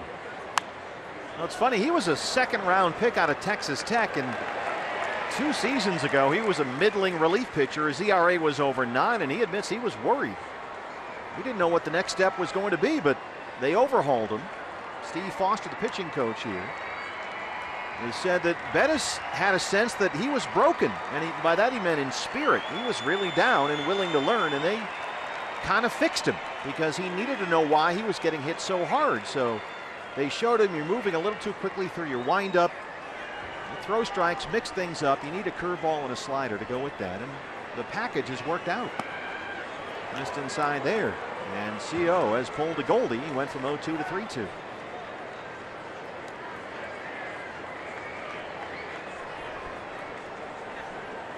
Pitcher Robbie Ray on deck. Tomas at second, Goslin at first. 2 outs. They'll be off for the pitch here. 3-2 to Chris Owens. There go the runners. Called strike 3. 7 strikeouts for Bettis. He strands 2 and keeps it 5-0 Rockies.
Mile High City, and we feel about a mile high here at Coors Field. Our Cricket Wireless something to smile about is this rooftop location. What a great day for it. Sun coming out. It was a little chilly earlier, and I'm gonna tell you, a lot of Diamondbacks fans kind of milling around up here. A lot of them are, of course, down by the dugout area, but if you come to visit here, be sure to check it out. This is the 3rd season for this rooftop spot, and I've been up here, guys, you know, in the evening and more in July, August, it's a little warmer, but right now in the daytime here, it is more crowded than I've ever seen it, honestly. So great views of the mountains for sure, and really a great view of the field too. Great spot up there. Jody has her Jackie Onassis sunglasses on, I noticed. It's a good look. Yeah, I noticed there was a considerable crowd up there today, more so than we saw in the first 2 night games. Of course, it was very chilly and a little damp last night, but a big crowd up there today. Yeah, the Rockies did a wonderful job with that area up there. And we talked about this the other day. That was just dead space, empty seats. Nobody bought them. They were up too high. They ripped them all out. They built this wonderful social area, restaurant, bar, lounge. They got a DJ up there and all that counter space where you can just stand there and look out over the views and see downtown Denver. You can see the whole field, and I've been up there a couple of times, and man, you are way up there. A mile. Yeah, you're up there a mile. And you feel like it too. It's a little hairy. If you're not a great heights guy, I'm not a huge fan of heights myself, but that's pretty high. Jody is undaunted, however, in the Jackie O shades. Rayburn has struck out, popped up 0 for 2.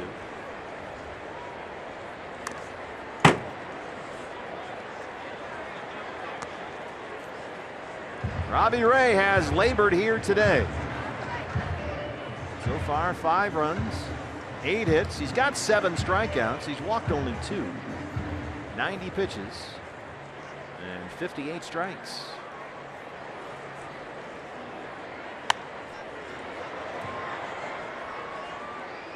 Bullpen to this point quiet for the Diamondbacks. And so far against Chad Bettis have been able to put together only 3 hits.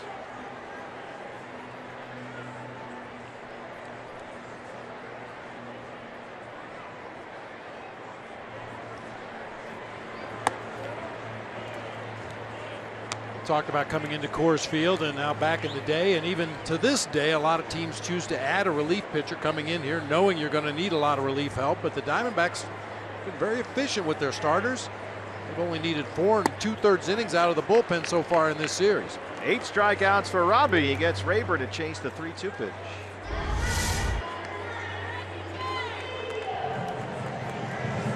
Well, Archie Bradley, Bob, did a great job of punching and counter-punching Monday, and Archie hung in there and worked 6 innings. And of course, Ruby was sensational last night.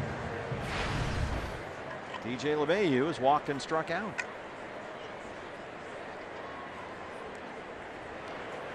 Jake Lamb was telling Jody, in fact, after that ball game Monday, that he's played with Archie Bradley for years now. That's the best he's ever seen Archie, and he should know they're roommates in the spring. 1-1. Every manager's nightmare coming into Coors Field is having your starting pitcher get blown up early in the game 1 of the series. Having to use 4, 5, 6 pitchers out of that bullpen to get through game 1 of a series, and knowing you have 2 more to go and might need a bunch more bullpen. So the way the starters performed in this first 2 games of this series for Chip Hale, just what the doctor ordered. Use the bullpen the way you want to, not the way you need to.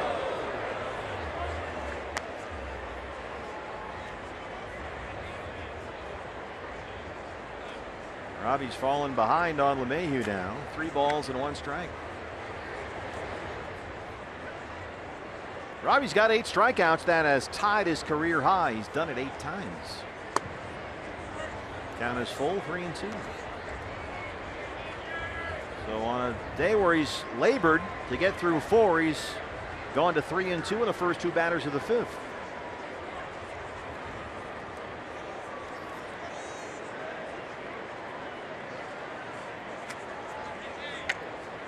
Mara will be next. He has doubled, singled, scored a run.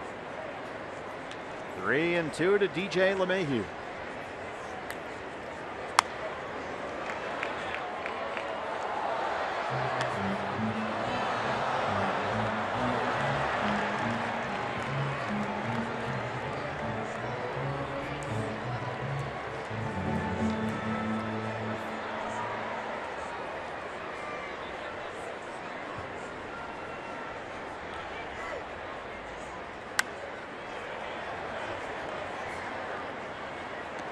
Yeah, occasionally, especially in 2-strike counts, LeMahieu looks like he's getting knocked right out of the batter's box. Like falls over? Yeah, you know, good fastballs up and in. He's got that inside-out approach on every pitch anyway, but it looks like it almost knocks him out of the batter's box. Robbie 100 pitches through 4 1/3, and we're going to keep going here.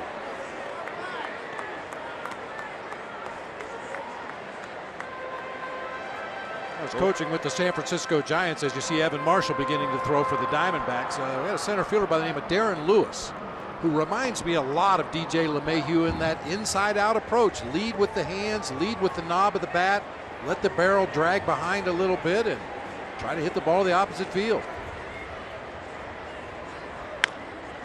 Well, that old bugaboo for Robbie Ray, trying to put guys away with 2 strikes. Foul ball, foul ball, foul ball. That's happening again here with DJ LeMahieu. 102 pitches, 66 strikes for Robbie. And Evan Marshall is busy.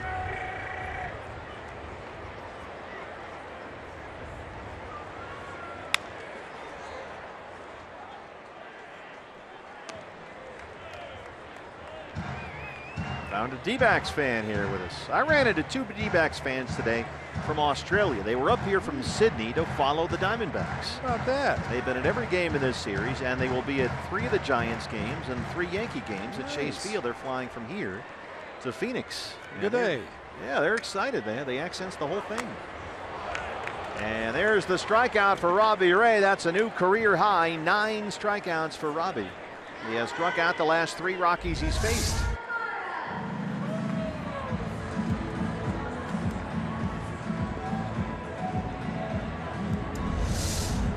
Well, here's Gerardo Parra, and he has been a pain in the neck. A double and a single. He's 2 for 2.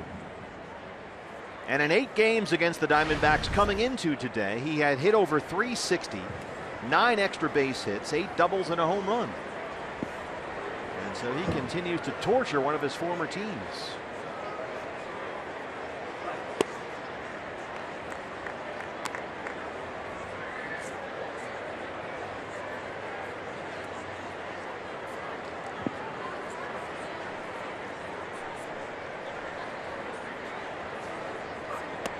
Parra came into the game already hitting better than 340 versus left-hand pitching this year, and so far against Robbie Ray, he's 2 for 2.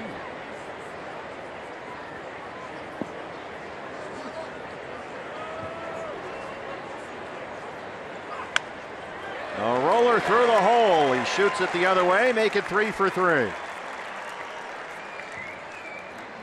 This ballpark is proving to be a nice fit for Gerardo Parra.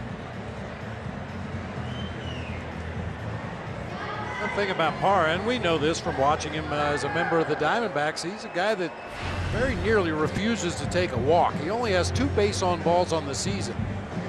He'll chase anything once you get ahead of him in the count, but today the things he's chasing are finding holes. Yeah, he has been more aggressive than ever, in fact, swinging at more pitches than ever before in his career. Dustin Garneau. Now 9 hits for the Rockies.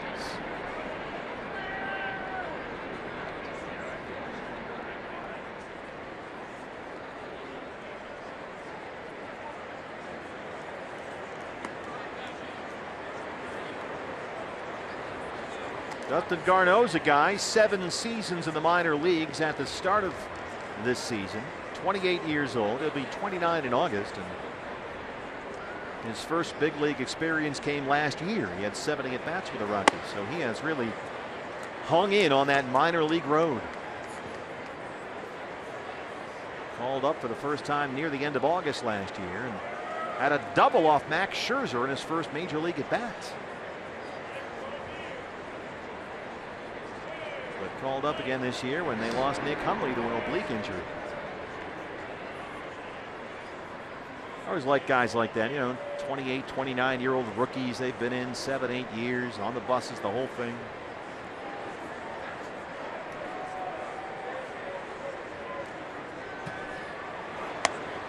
It seems like it happens more often to catchers than any other position. I was thinking that too. Yeah. You hang around the minor leagues long enough, you catch a variety of different pitchers, you have a variety of different managers and pitching coaches, and you kind of learn your craft of calling a game and getting your pitcher through a ball game, working his way through that opposing lineup. That becomes a very valuable skill, whether it gets you to the big leagues or helps you teach the younger catchers coming up through the system. I think that's why they like to keep those guys around. Plus, you need 1 million catchers during spring training. Yeah, that too. In every team, it seems. I mean, look at the Diamondbacks the last few years. Every team looking for catcher depth. You can never have too many in your system. Diamondbacks, in fact, ran out last year. Had to go get Wellington Castillo and Jared Saltalamacchia. That's worked out well. They added Chris Herman in the offseason. 3-0 strike is in there. Chip Hale, I'm sure, would really like to see Robbie Ray get through this inning, the pitcher spot, to lead off the 6th for the Diamondbacks.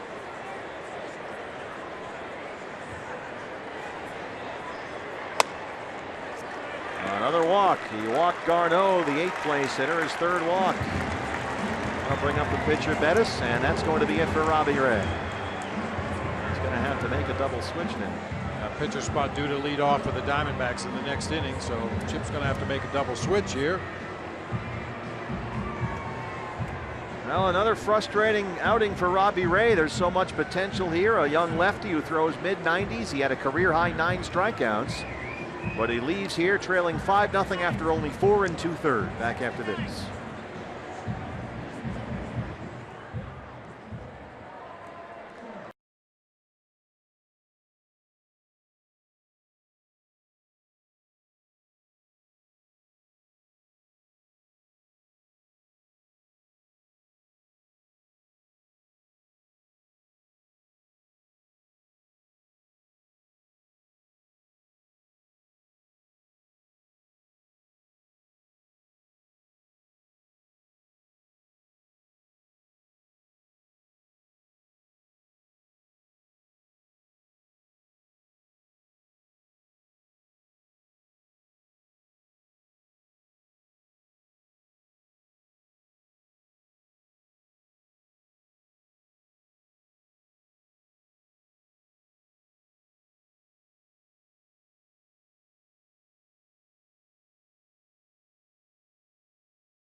Game with 2 outs here in the bottom of the 5th. Diamondbacks trail the Rockies 5-0. Hey, beginning tomorrow, Diamondbacks baseball will be televised in Spanish on Fox Sports Arizona Plus. Presented by your Valley Honda dealers and streaming live on Fox Sports Go. To find the channel listings and the 25-game schedule, visit foxsportsarizona.com. Changes for the Diamondbacks. Evan Marshall just recalled from AAA Reno on Tuesday. His 6th appearance with the D-backs this year and his 1st since April 24th. That's your Arizona Federal Credit Union pitching change. Bill Goslin comes out of the game. Gene Segura moves from shortstop to second base, and Nick Ahmed takes over at short. Ahmed will hit 9th. Pitcher spot is now 6th in the Diamondback order as the pitcher Chad Bettis steps in.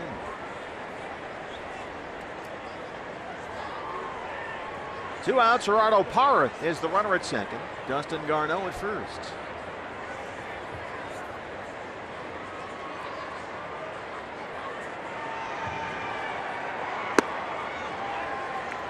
Got to be frustrated for Robbie Ray. I mean, you look at the pitch count, and obviously that's too many pitches, but he had a career-high 9 strikeouts, and he had some really bad luck. I mean, the Rockies scored 3 runs on bloops and bleeders, and it should be all right to be about 2-3-0 at the most here.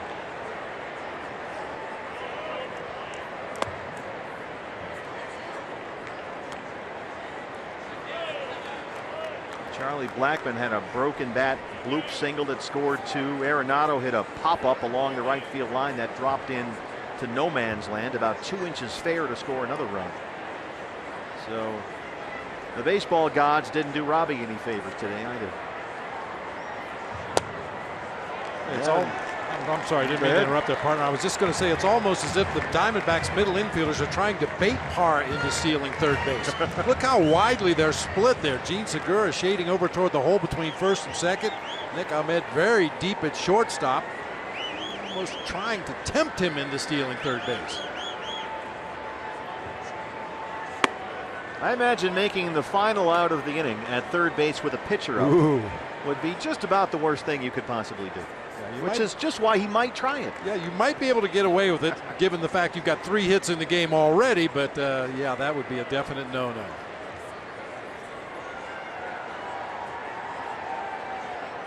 Runners in motion on the 3-2 pitch with 2 outs, and Marshall comes in and puts out the fire. We head to the 6th. Diamondbacks down 5-0.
As we head to the top half of the 6th inning, it's time to take a look back at baseball history, brought to you by Geico. This is one of my favorites. I use this one every year.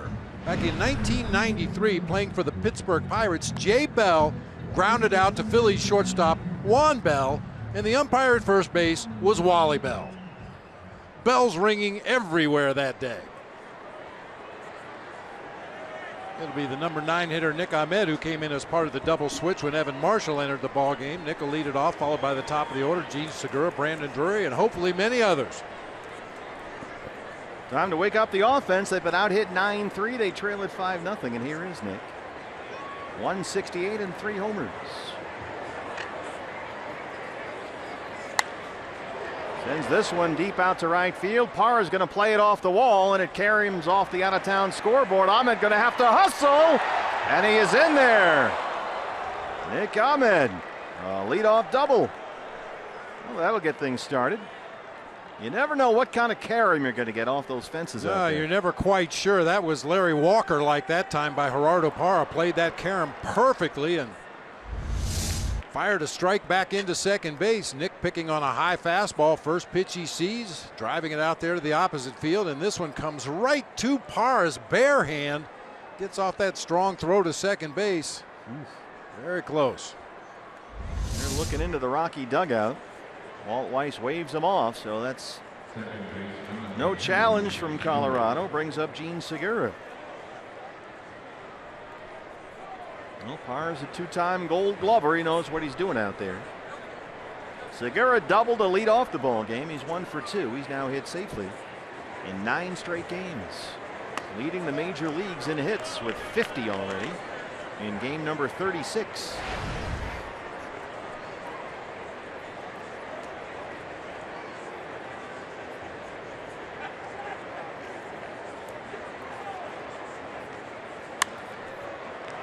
A long along the right field line. Foul ground for Reynolds. Looking up into the clouds. He's got it. Ahmed will tag. Oh, he's going to put the brakes on. There's nobody at second base, so he's fine. They had him. Story had the baseball, but there was no one on the bag. That's a heads-up base running play by Nick right there. I've mentioned it many times. Anytime there's a ball hit into foul territory as a runner, go back and tag up. And Nick saw that the second baseman was out there in right field. The shortstop was in the middle of the infield as a cutoff man, so there was nobody at second base. Good time to go back and tag and see if you can force Reynolds to make a bad throw. Brandon Drury 0 for 2. He has struck out, grounded out.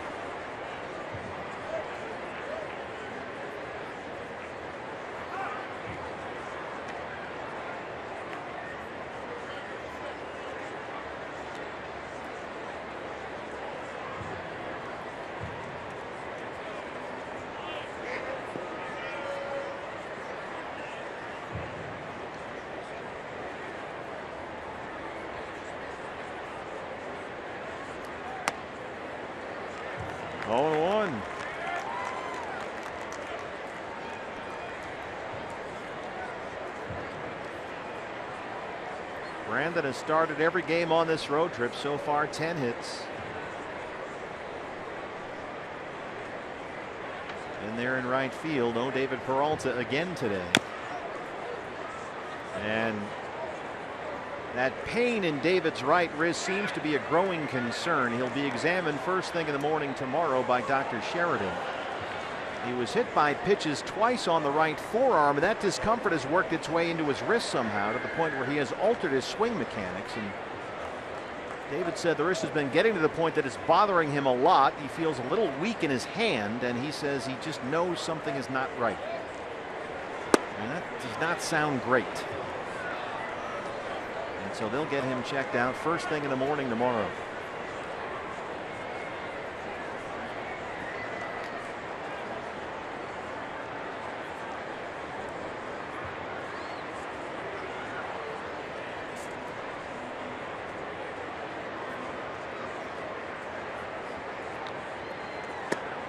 And if they do have to disable David, hopefully they don't have to, and hopefully if they do, it's only for a brief period of time. Then you start looking at outfield help. And the first name that jumps out has got to be Peter O'Brien with the way he's played at Reno. But there's a number of ways you could go. Socrates Brito has not hit in the minor leagues this year. Chip Hale said the other day Brito has to get it going. Trevor Story reaches up and snags that one, takes a base hit away from Brandon Drury.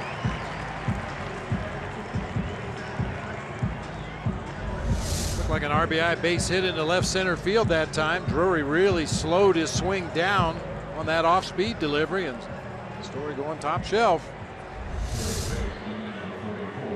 2 down for Goldie. He has tapped back to the mound and struck out looking. Nick Ahmed, the runner at second after a leadoff double, 2 outs.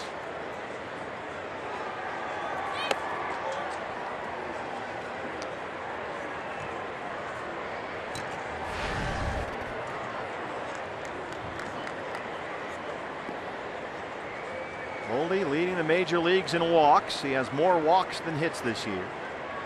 And he has reached base safely in 43 straight games against these Rockies. But so far 0 for 2.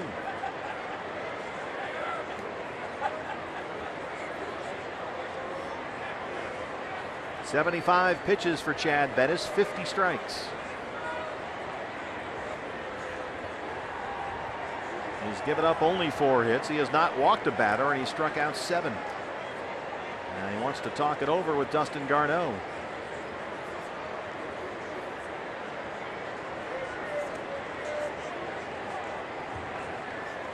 If you didn't see it last night, this was Goldie's 7th. You may have heard that back in the Valley. Boy, just a majestic, towering home run deep into those bleachers in left field. That was as high as the scoreboard out there, which is a mile high, literally. 2-1.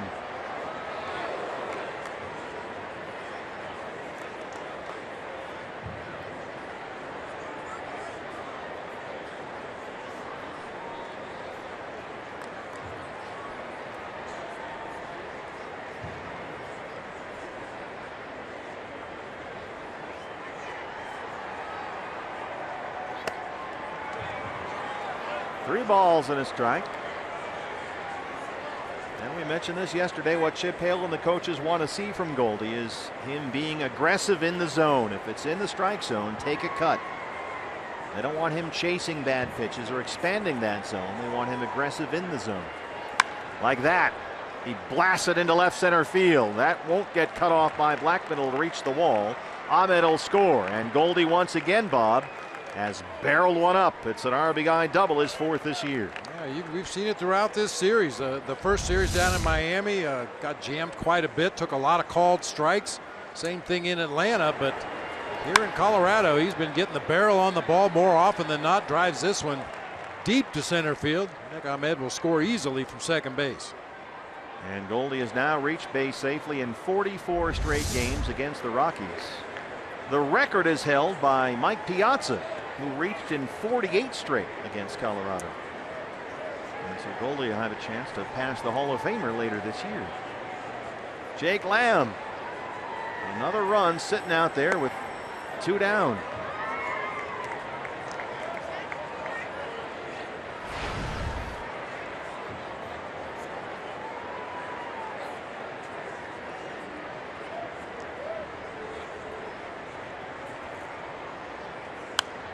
I get a feeling that Goldie is this close to just going on an absolute tear. He's going to have a series here, hopefully against either the Giants or the Yankees or both, where he just puts up some stupid numbers. Maybe both. I like both. I'm down for that. You can see it, you can feel it. He's just kind of inching closer. Just about there, it seems. 80 pitches for Bettis, 54 strikes, 0-2 on Lamb.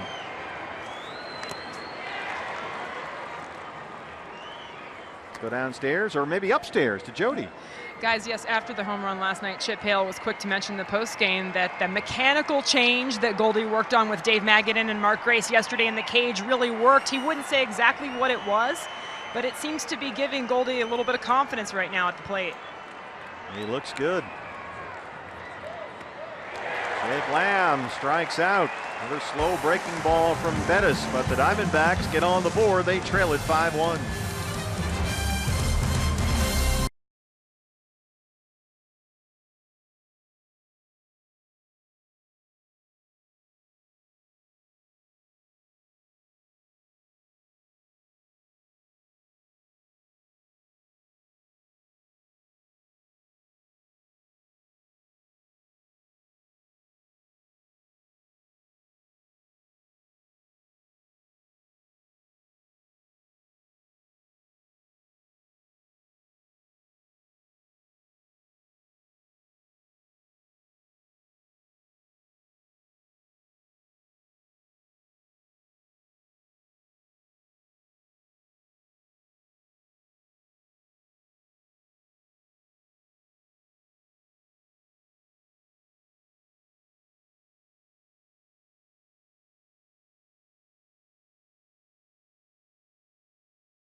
Field, D-backs trail the Rockies 5-1, and fans, the Diamondbacks are welcoming the New York Yankees back to Chase Field next week. 3-game series, May 16, 17, 18. Get your tickets now at dbacks.com. There we are down there at Coors Field in lower downtown Denver. Charlie Blackmon leads off the Rockies 6th against Evan Marshall. Blackmon 2 for 3. He has homered, singled, driven in 3. A home run over the new fence out there in right center back in the 3rd, and a bloop 2-run single in the 4th. Right by EY Sr. A ball and a strike.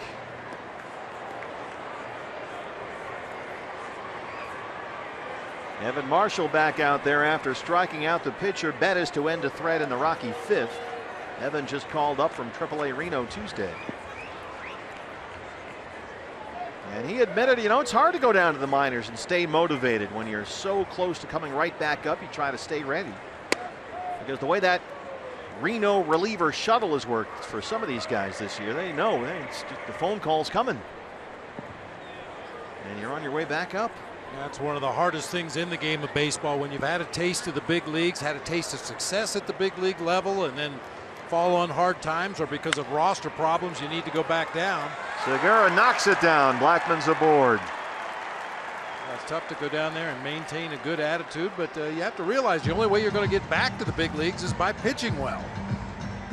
Well, Chip Hale said the other day that of all the relievers who have been on that Reno reliever shuttle back and forth all year long, the two that he believes have been most deserving to be here are Jake Barrett and Evan Marshall, and both those guys have been victimized a bit by the Diamondbacks' need to have rested and ready relief help.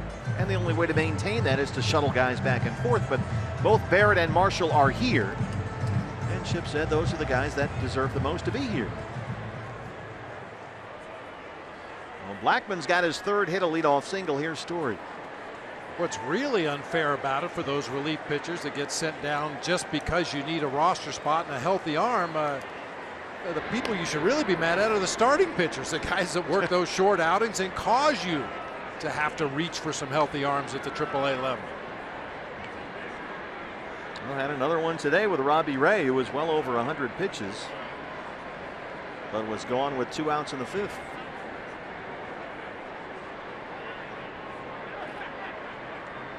Blackman holds it first. Story drives that deep to right center field. It backs up Chris Owings at the track, at the wall, and Co's got it up against that new fence. What a catch by Chris Owings out there in deep right center. Let's make that our Chaz Roberts Air Conditioning and Plumbing cool play of the game. CO keeps his cool right there. Oh, he sure does. Used his feet to feel that warning track underneath. Knew he was getting close to the fence. Never takes his eye off the ball. And makes a great leaping catch up against the barrier. Nicely done, Chris Owings. Ooh, had that one right in the heel of the glove. Some of those fall out the heel of the glove, but he was able to squeeze it and make the out. Nice play. Boy, has he done a nice job out there. Nolan Arenado. He has singled, walked, RBI double, 2 for 2, and on base 3 times. What else is new?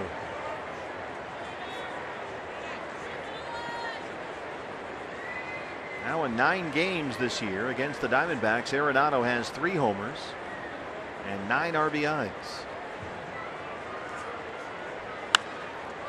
It's this up in the air for Brandon Drury. Blackman at first. He's going to bluff and hold. 2 outs.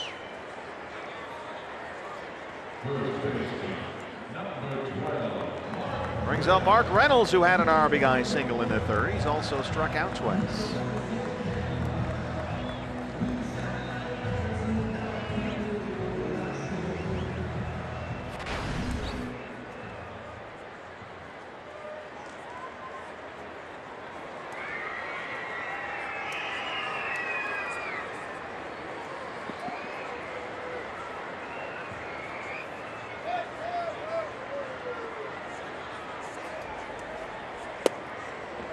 Mark Reynolds has proven to be a nice signing for Colorado to this point. He's made most of the starts this year at first base.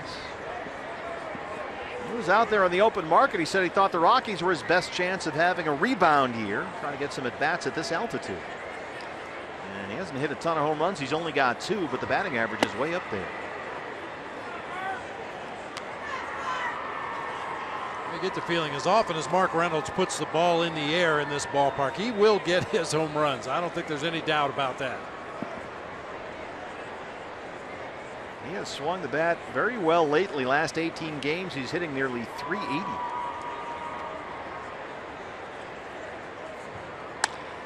There's a little roller to Nick Ahmed. Underhand toss for the force. Oh, Charlie Blackman is in there. Vic Carapazza at second base says safe. once again, real hard to shortstop. Another play because of the shift that you put defenders in awkward positions. Gene Segura going back from that shifted position, trying to find the base while he's looking for the ball from Nick Ahmed. Wow, was that close? Really close. Chip Hale looking back at the bench coach Glenn Sherlock, and they will challenge this. Alan Campbell has seen enough in the Diamondback clubhouse to merit a phone call to New York. So here we go. Diamondbacks are going to challenge the safe call at second. This is a good challenge because if they can get the call overturned, they're out of the inning. If they can't, then there are 2 on and 2 out for Ryan Rayburn. By a toe. Ooh. He might be in there by Sergeant Hulk's big toe. The length of a cleat.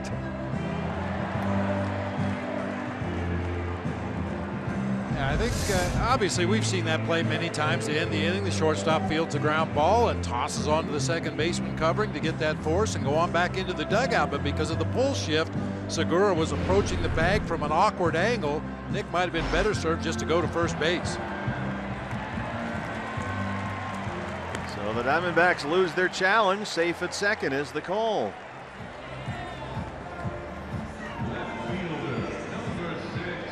That'll put 2 on for Rayburn, who was 0 for 3.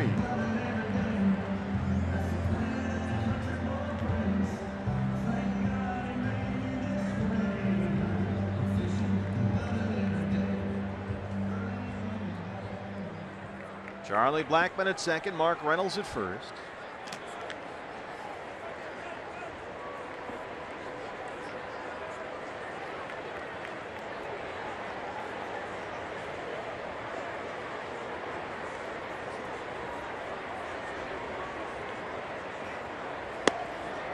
Inside for ball 1.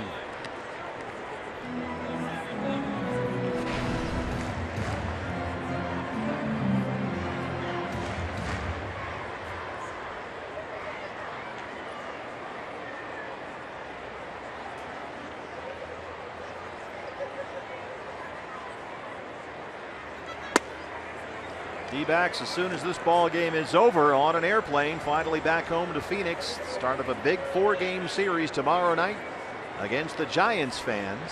Zach Greinke and Johnny Cueto. dbacks.com/tickets. And another great one Friday, Shelby Miller and Jeff Samardzija. That all starts tomorrow night. We'll see you at Chase Field. Giants playing the Blue Jays this afternoon. Marcus Stroman pitching for the Jays. Madison Bumgarner for the Giants. And Dodgers and Mets play later this evening. Kenta Maeda against Noah Syndergaard. D-backs beginning play today, only 1 game behind the Dodgers for the NL West lead. Looking for their 6th win in a row, but they trail at 5-1. Marshall behind on Rayburn, 3-0.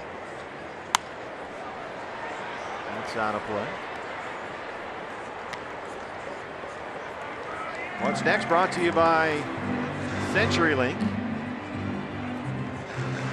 Look at the pitching matchups for that Giants series. Hard to start better than that. Cueto, Greinke, Samardzija, Miller. dbacks.com/tickets, and we'll see you at the ballpark. Patrick Corbin and Jake Peavy Saturday. Ruby back out there Sunday against Matt Cain. How about Cain 0-5, Peavy 1-4? They got some problems at the back end in San Francisco. This is headed toward the right center field gap. Chris Owings won't get there. It drops in. Blackmon scores. They will wave Reynolds. They got a shot at him at home plate. Here's the throw. It's offline. 7-1 Rockies.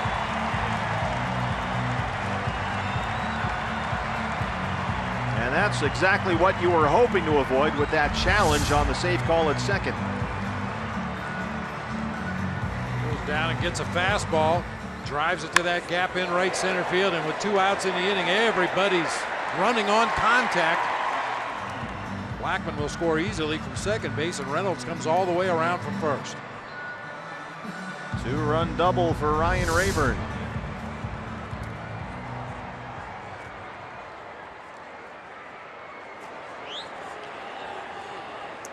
Rockies have now out-hit the D-backs 11-5. DJ LeMahieu was walked and struck out twice.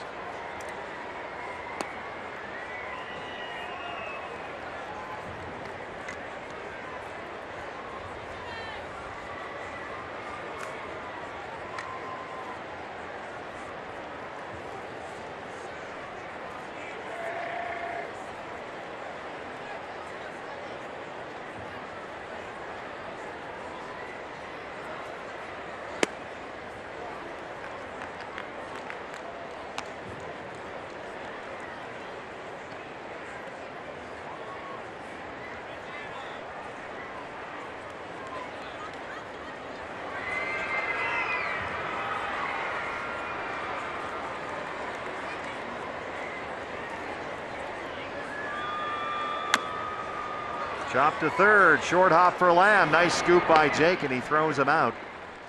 And that ends the inning, but the Rockies get 2 more. After 6, they lead the Diamondbacks 7-1.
Steve with you, Bob Brentley, Jody Jackson with you. D-backs trail the Rockies 7-1 as we start the 7th. It's time now for greater coverage of baseball. It's brought to you by T-Mobile, a look around the National League West.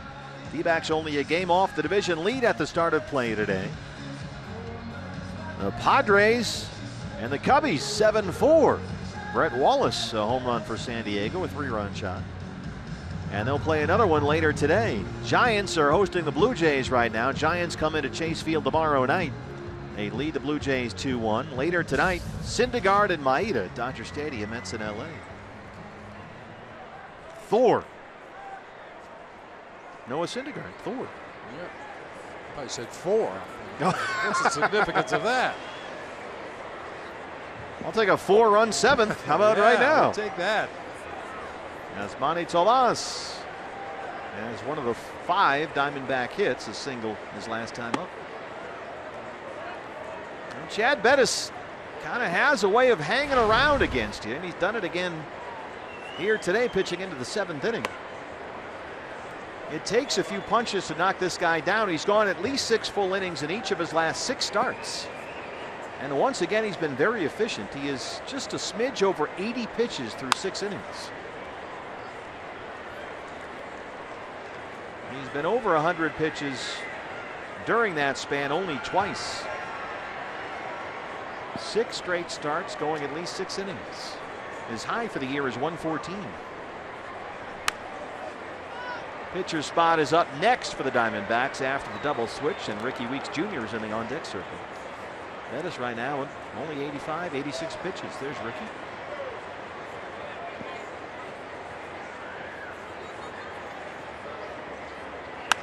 Base hit, Yasmani bangs it into center. He's 2 for 3. Need some base runners here.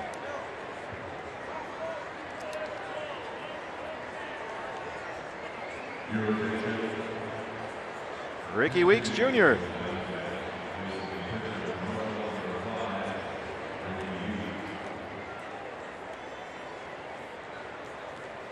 That's what the old card looks like in the dugout. They'd really like to stay away from David Peralta, Chip has told us, unless it's an absolute emergency. Yeah, I would think the only way we would see David Peralta today is if they need a pinch runner. Yeah. It's something that shouldn't bother that wrist. So you're essentially playing a man down. Ricky 5 for 17 as a pinch hitter this year. That includes 3 doubles and 3 RBIs. He's in there at 214 on the year. Right at Story, knocks it down. He can't corral it. Ricky Weeks Jr. singles. Tomas, a heads up play, and rolls into shallow center. Wow. And that's a Coors Field hustle double right there for Ricky Weeks Jr. All that no man's land out there in the shallow portions of the outfield. The immense size of this ballpark creates a lot of hits like that. Yes, it does. And both Rockies infielders, Story after he dove for the ball and LeMahieu went to cover second base, they both just kind of stood there and watched Charlie Blackmon run all the way in from center field to make that play. That gave Tomas a chance to advance to third and Weeks on to second. Just what you're looking for, down 7-1. Here's Chris Herman, who so far is 0 for 2. Nice base running by both Yasmani and Ricky on that play. Well, he's been a nice addition. Done a really nice job, Ricky Weeks Jr. Let's see if Babe Herman can get into one here.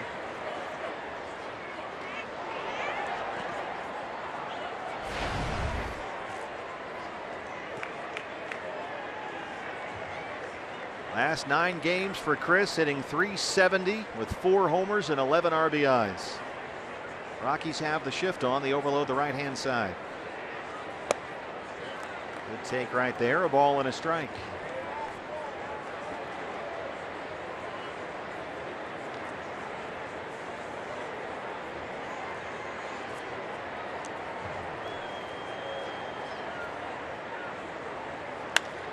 That's going to find a gap and roll to the wall. Chris Herman knocks in 2. Tomas scores. Weeks scores. And Herman has a 2-run double.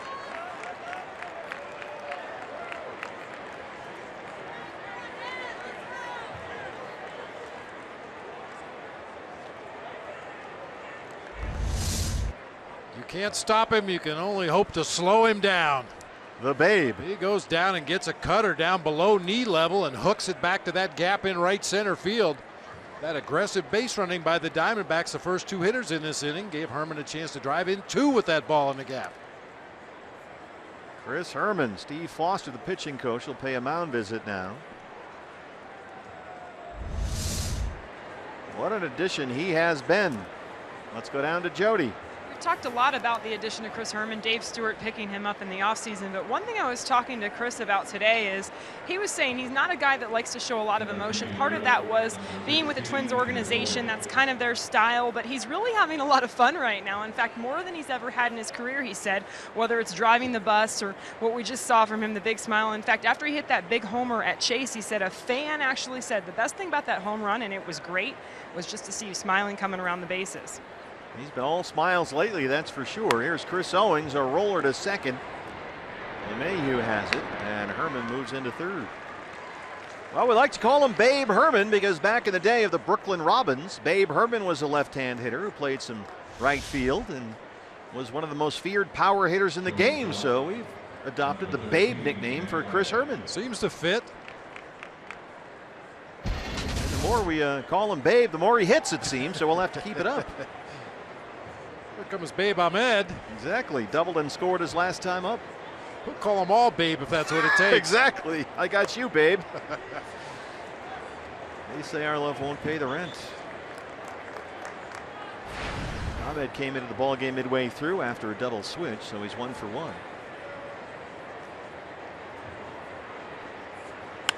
Nick hits that sharply into left field. Here come the Diamondbacks. Ahmed going to stop at first. Herman scores. And it's 7-4. Nick Ahmed 2 for 2. The RBI single. And they may want to get Chad Bettis out of there. He appears to have hit the wall. Babe Ahmed with a base hit into left field. Babe Segura making his way to the plate. And here comes Walt Weiss. That's 2 hard hit balls by Nick.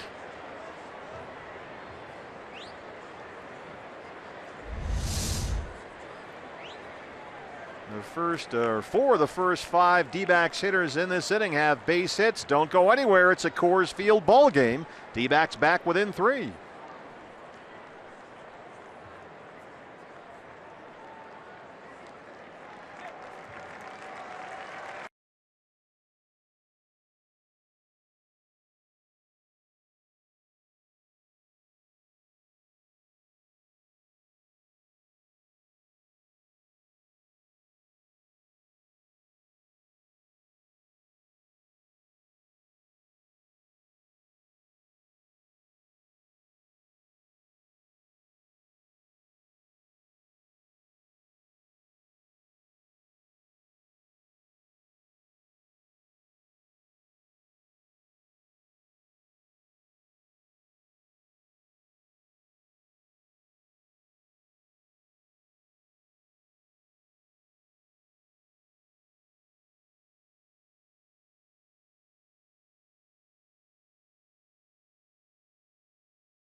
7-4 ball game in the 7th, and fans, you can customize your own D-backs ticket package with a D-backs mini plan. You can choose from big games, including the upcoming Yankees series that starts on Monday, or the Dodgers series in June. How about All-American weekend in July? It's up to you. You can customize your own plan. Join the evolution. Get your tickets now at dbacks.com, and we'll see you at the ballpark. This thing's getting awfully exciting here. Changes for the Rockies. New pitcher Carlos Estevez, the right-hander, his 9th appearance this year. The ERA just about 5.5. Carlos Gonzalez will check in. He'll take over in right field, and Gerardo Parra goes from right to left, replacing Ryan Rayburn. So the pitcher spot is now 5th in the Rockies order. Gonzalez will bat 9th. Here's Segura.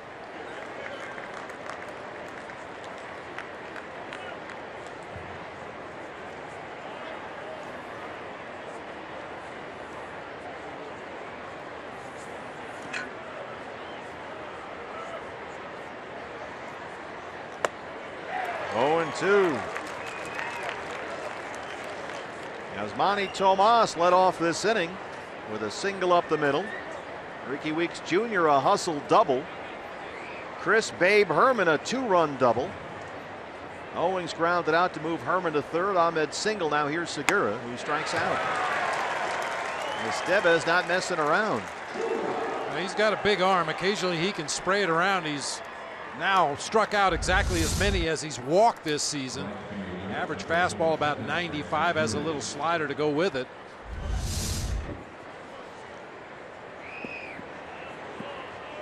Brandon Drury lined out to shortstop his last time up as Trevor Story jumped up and snagged what would have been a certain RBI double.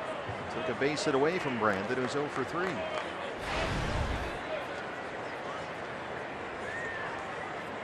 You notice when Estevez came into the ballgame, they played the Wild Thing song because Charlie Sheen played Ricky Wild Thing Vaughn in the movie Major League, and he's kind of an Estevez, and so yeah. I get you.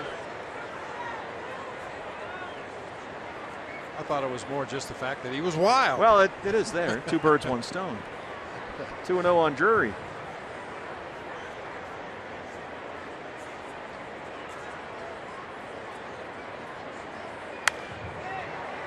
That's going to reach the seats.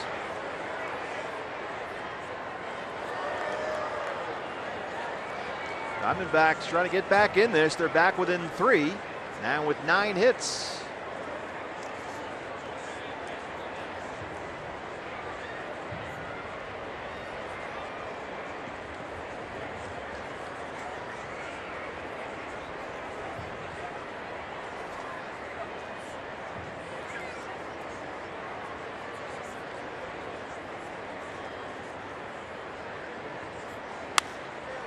This is out to Cargo in right field. And that's the end of the inning, but the D-backs get 3. We stretch at Coors Field. It's 7-4 Colorado.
Rockies lead the D-backs 7-4. The momentum on the part of the good guys, however. Hey, D-backs fans, if you can't catch your games on TV, you can now stream games live on your mobile device. Just go to your app store and download the free Fox Sports Go app, log in, and stream the D-backs wherever you go. This game's starting to get a little Coors Field-y. And the new pitcher for the Diamondbacks is the rookie lefty Zach Curtis. 3 big league appearances so far for Zach. He last worked Sunday in Atlanta.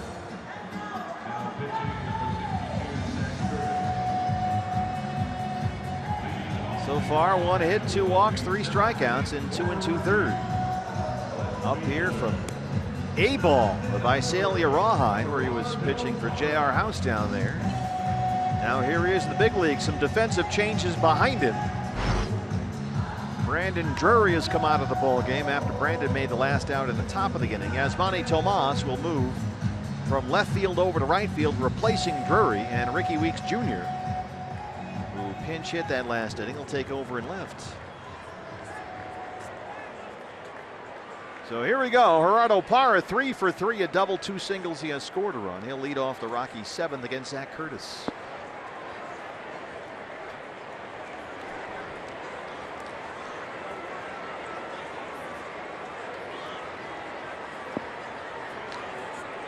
Parra has 7 hits in the series, including 4 doubles.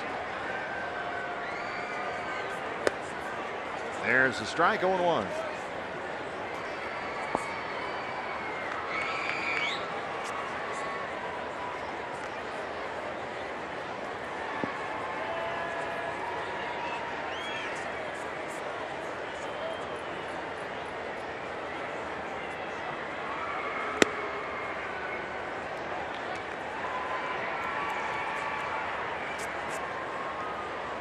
What have you seen so far from young Zach Curtis? He's one of those guys that has a fast arm.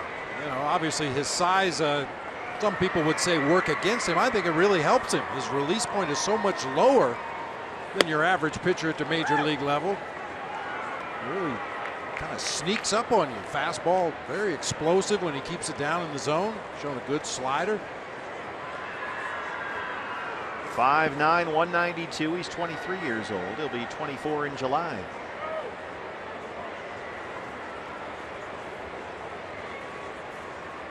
How do you describe that arm angle? Is it crossfire? It's not conventional, certainly. He does throw across his body a little bit. I'd probably call it low 3/4. You know, occasionally he'll get his arm a little bit higher, get a little more cutting action on his fastball, but generally he's around low 3/4.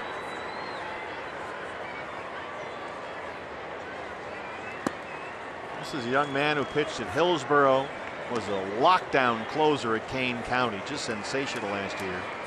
And now here he is in Coors Field. That's what happens when you do good. Pitched collegiately at Middle Tennessee State. Full count, 3-2.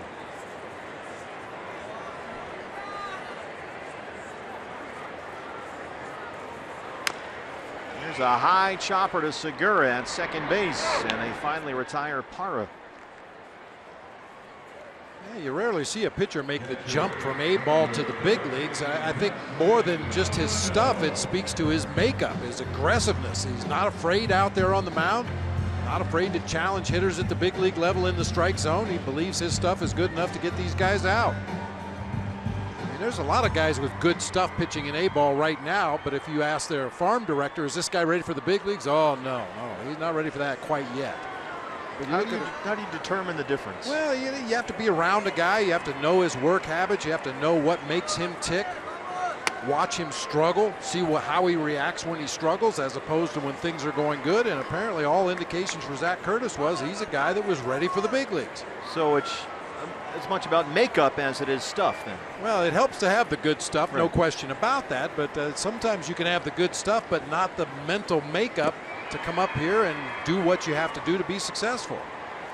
Do you think things like makeup and guts and clutch get left out in this new sabermetric universe? Yeah, I think sometimes, which is why it's a good thing there's just enough old timers left around that can evaluate what makes a guy have guts, have huevos or whatever you want to call it. Somebody that's not afraid to go out there and do what they have to do to win a ball game.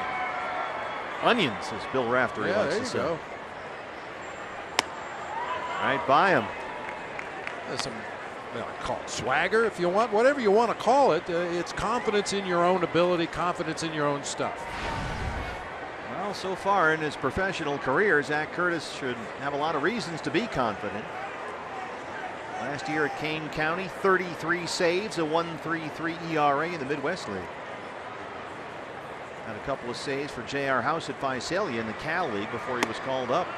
And he strikes out Garneau, 2 up, 2 down. For more on Zach Curtis, here's Jody.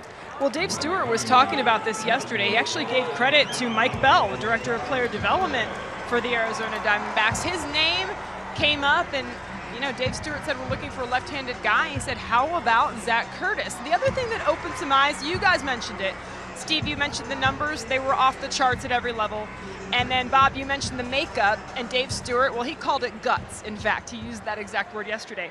But his name came up in trade talks in the offseason, and that was something that really opened some eyes for Dave Stewart.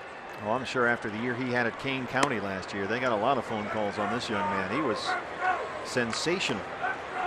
Well, here's Cargo, checked into the game after a double switch, so he's batting in the 9th spot. His first at bat, 306 and 4 homers. And this is a guy who does not hit lefties. That's why he was not in the starting lineup against Robbie Ray.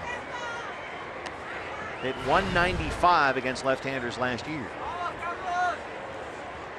Just one other footnote on Zach Curtis, a guy that's been a closer, so he's had to face righties and lefties. He hasn't been pigeonholed as a left-handed specialist. He's had to pitch to whoever comes up there in that 9th inning, righty, lefty, power hitters, slap hitters, doesn't matter. So he's got a little more well-rounded arsenal. He can attack righties and he can attack lefties.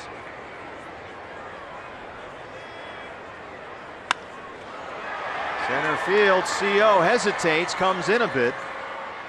And nice job, Zach Curtis. Coors Field's nothing. 1, 2, 3. D-backs down 3.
D-backs 8th inning. Time for the Jimmy John's delivery of the game, and Goldie delivered big time in the 6th. He blasted an RBI double to dead center field.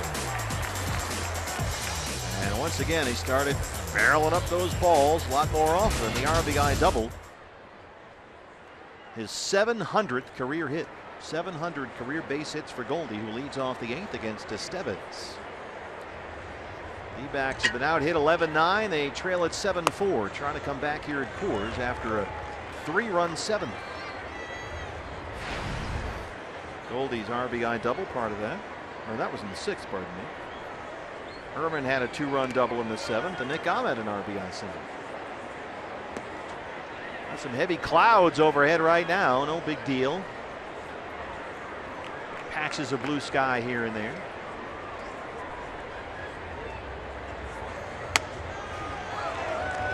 96, a little hesitant there from Goldie.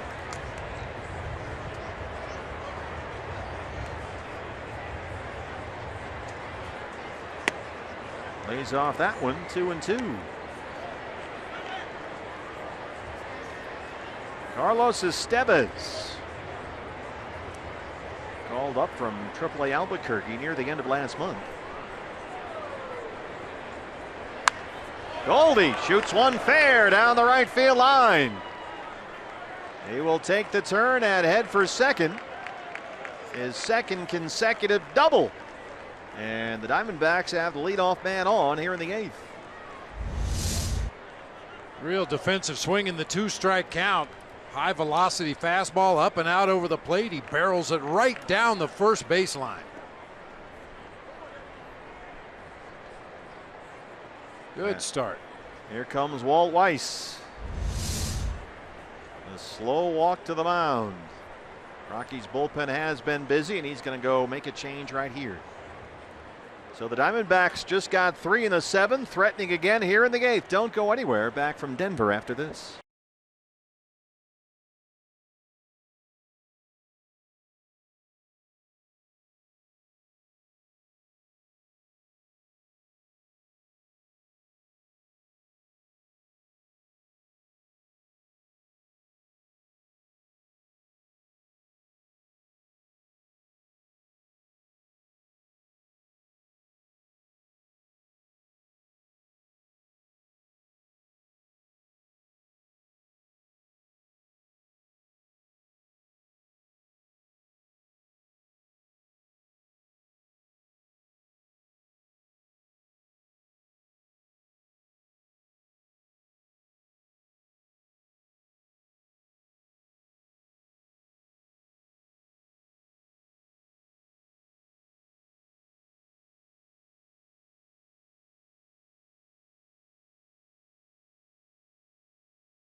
Here in the 8th inning, they trail at 7-4. Goldie on board after a leadoff double, and the new pitcher for the Rockies, the veteran lefty Boone Logan, who has worked scoreless baseball in 11 of his 14 appearances this year, a 2.25 ERA. Fastball slider combination for Boone Logan. Fastball will sit in the low to mid 90s.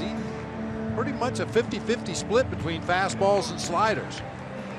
Well, Jake Lamb going to get a big at bat right here against a left-hander. The Rockies will put the shift on. They took away 2 base hits from Jake last night with this overshift. And he's up there with Goldie at second after the leadoff double. Jake so far 0 for 3, has struck out twice.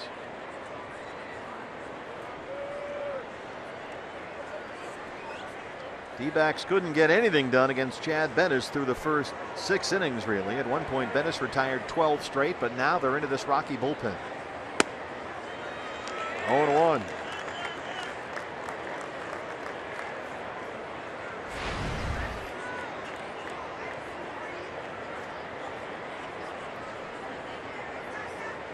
Story, the shortstop, on the first base side of second, right behind second base umpire Vic Carapazza. Swing and a miss, and Jake down 0-2.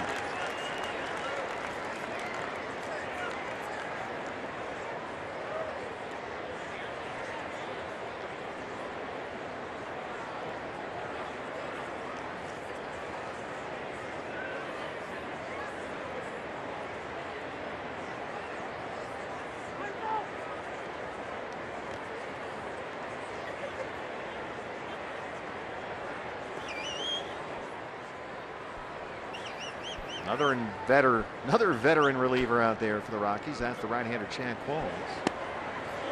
1-2 on Lamb.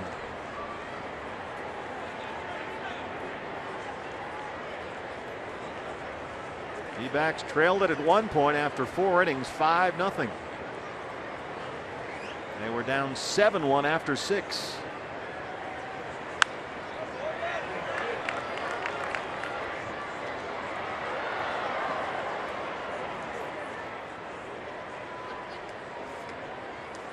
And once again trying to use the Rockies' home ballpark against them. Colorado has lost 7 straight here. 7 straight home losses, only the second time in their 22 seasons in this ballpark that's happened. And this one threatening to get away from them again. 1-2 to Lamb. 2-2. Boy, that is barely a stop out there by Boone Logan. The last 2 pitches he very nearly balked. I think Paul Goldschmidt's talking to second base umpire Vic Carapazza about that very fact. Spikes this slider in the dirt out there. Garneau, nice job to block it and keep it in the vicinity. He's got to come set, right? Yeah, there has to be some kind of a pause. It used to be a full second. It's not that anymore, but you do have to come to a discernible stop.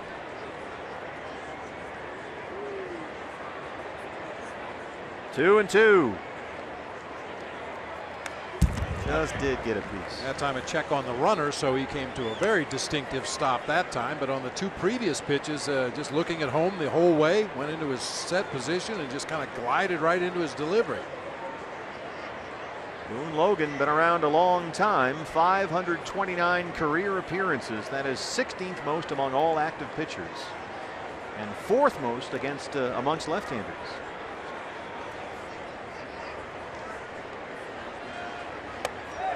He's worked it full on Jake Lamb, 3-2. Yasmani Tomas on deck, Ricky Weeks after that. Jake down, 0-2 is pulled to Goldie, the count is full.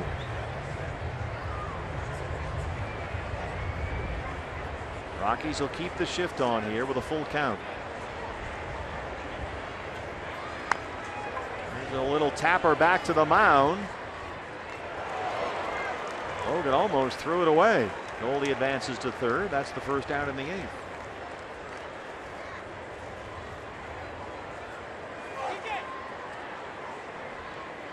And Walt Weiss is going to match up now with the right-hand hitting Yasmani Tomas coming up. He'll go to his right-hander Chad Qualls. Another pitching change at Coors Field. Back right after this.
Down 7-4, threatening more here in the 8th, and the new pitcher for the Rockies, the 12-year veteran. His first season in Colorado, his 9th different team. It's the former Diamondback Chad Qualls, who has pitched really well lately out of this Colorado bullpen. His 15th appearance this year. He has pitched scoreless baseball in his last 9 outings, and over that stretch has given up just 1 hit. He's kind of the right-handed version of Boone Logan, sinker slider guy. Doesn't throw nearly as hard as Logan. His fastball usually sits around 90, maybe a little above that. Ground ball specialist when he's keeping it down. They've really tried hard to build a bullpen here in Colorado. They went out and gave Boone Logan some money a couple of years ago, and now they brought in Qualls. They traded for their closer Jake McGee, so they're trying to piece something together back there. Diamondbacks down 7-4, 1 out, 8th inning. Goldie at third after a leadoff double. 1 away for Yasmani Tomas. Tomas has singled his last 2 times up.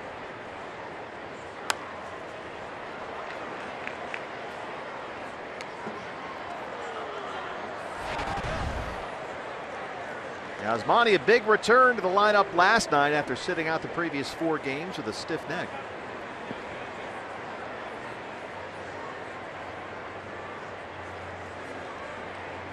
On base 4 times, 3 hits and a walk. He doubled, scored a run. His second multi-hit game on this road trip after he sat out the entire series in Atlanta over the weekend.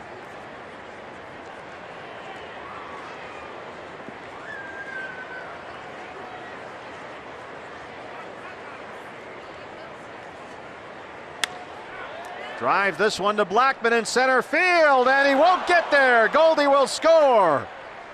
7-5 ball game. Tomas pulls in with an RBI double, and the Diamondbacks will get the tying run to the plate with a 1 out in the 8th. El Tanque, his second straight 3-hit game. Got some backspin on this one. A slider over the heart of the plate. Drove it to straightaway center field. Blackmon just kind of froze for an instant and then broke back. Couldn't get there in time. Well, this ballpark, what a fit it's been for Yasmani Tomas in his brief career here at Coors Field. He is 14 for 29. That's 5 runs. That's tacos. Giddy up.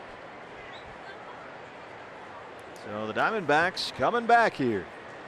Down at 1 point, 5-0 and 7-1. They pulled it within 7-5. Ricky Weeks Jr. doubled his last time up.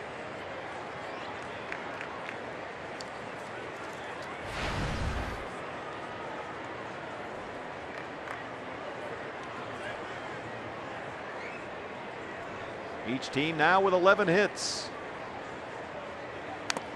Oh, that one got Dustin Garneau back there. 1-1 count on Weeks Jr.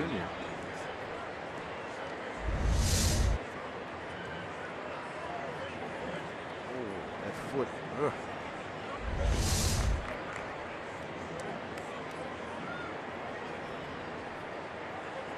You see those extensions on the shin guards to reach out there and cover the toe. I wish I would have had those. You got any toes left? No. Not really. 1-1.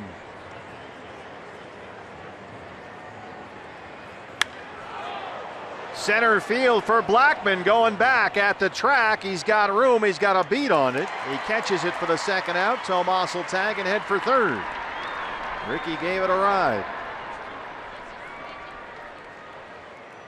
That sure sounded good. Yeah, I was just going to say it sounded like it was going to carry a little farther than that, but as it is, chases Blackmon to the 4:15 mark to make the play.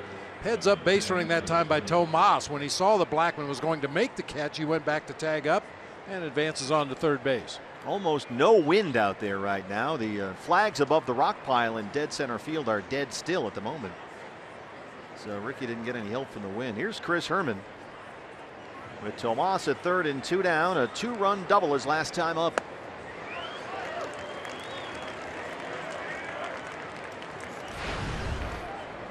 Take a lousy single right here. You betcha.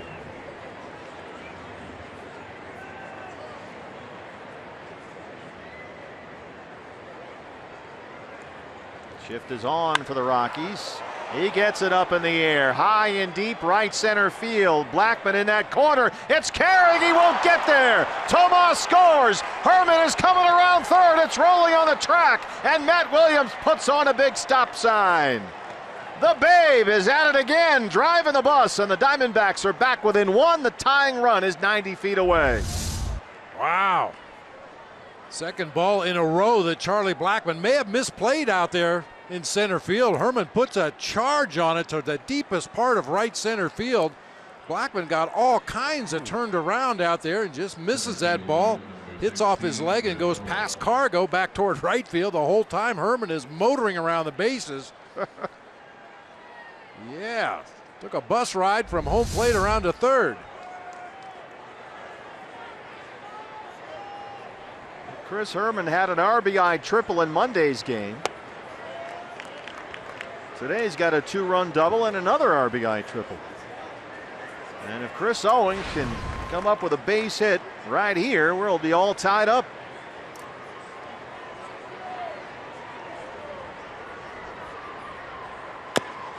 Over the mound. down. Here comes LeMahieu. He's got to hurry. CO beats it out. Tie ball game. Herman scores. The Diamondbacks down 5-0 and 7-1 have tied it at 7 here in the 8th. Absolutely the right guy to hit that trampoline ball off of home plate. You bet. Chris Owings just streaking down that first baseline, smelling a base hit and an RBI if he can just beat this out, and he does. Well, as Brandon Webb always likes to say, these are the never say Diamondbacks. That's right. And they have come back. They've now out-hit the Rockies 13-11.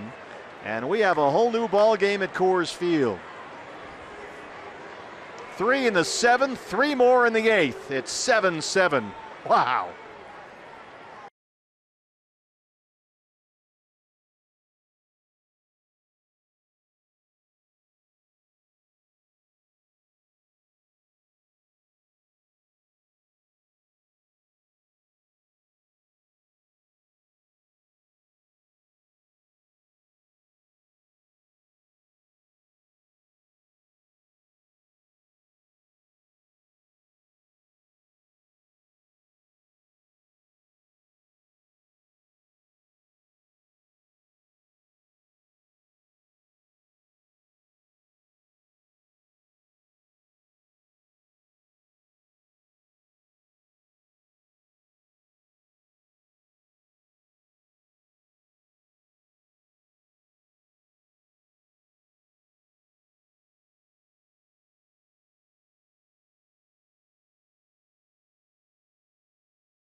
Three in the 7th, now 3 more in the 8th.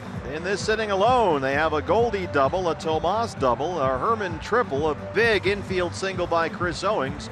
And this is what Walt Weiss's card is looking right. He's looking like he's starting to run out of guys here. Yeah, he thought he had this set up well to go with his A relievers to finish this one out, but it kind of backfired on him today. Boone Logan came in to get the one out of Jake Lamb, but then Chad Qualls got blown up there. 3 hits in the 4 batters he faced. Gonzalez Herman, who gave up Goldie's moonshot home run last night, is back in there today. His 10th appearance at 2.70 ERA. 2 outs and Owings, the runner at first. Here's Nick Ahmed, who was 2 for 2, a double, an RBI single. He scored a run.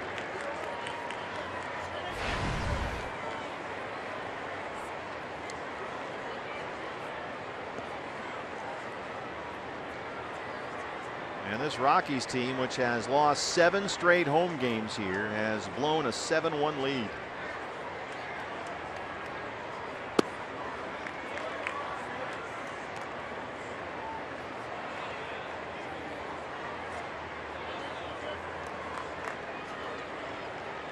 It was 5-0, then it was 7-1. 3 in the 7th, now 3 more in the 8th.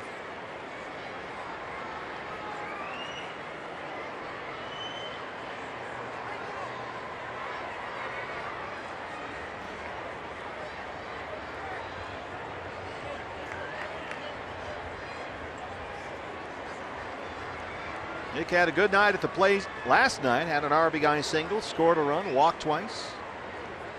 Now 2 for 2 here today. So his bat has really come around on this road trip. 2-1. His pitch selection has been a lot better on this road trip than it had been before, when he was really struggling, chasing a lot of breaking balls out of the zone, a lot of fastballs up out of the zone. Been a little more disciplined on this road trip.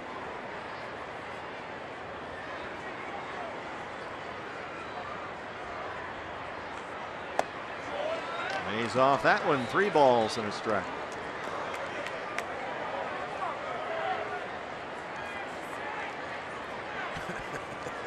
Diamondbacks dugout giving it to Gene Segura. He thought that was ball 4. He was headed up to the plate. They're running up there to take their at-bats.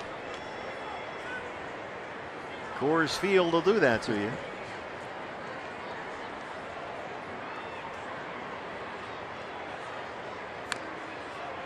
Three and two on Nick.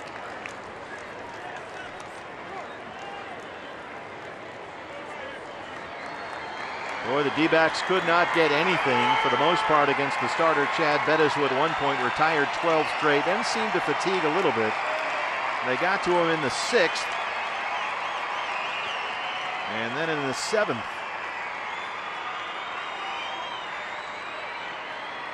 Walt Weiss tried to avoid going to the bullpen as best he could, and we found out why. 3-2. Here goes CO. Swing and a miss. Ahmed strikes out, but the Diamondbacks put up 3 more.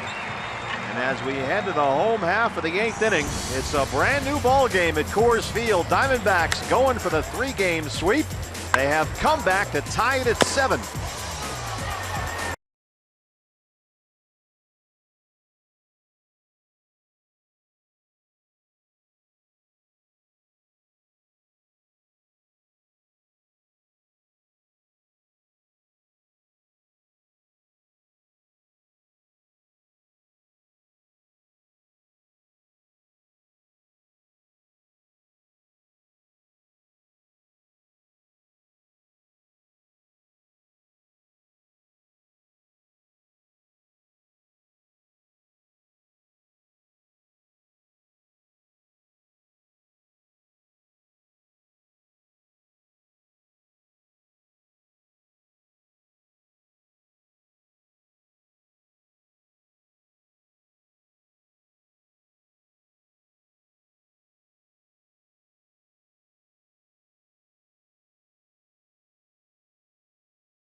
Started all tied up at 7 as we head to the bottom half of the 8th inning. Hey, fans, plan ahead and get the kids to some upcoming Kids Sunday games.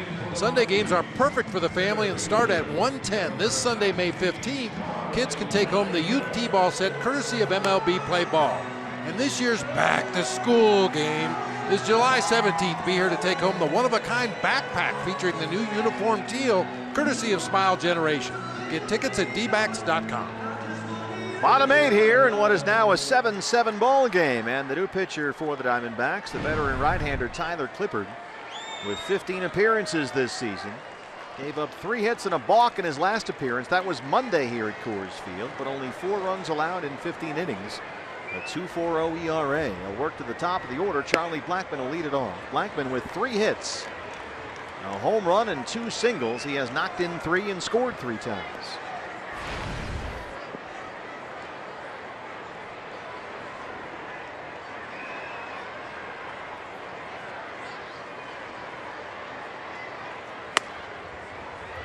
Oh, and 2.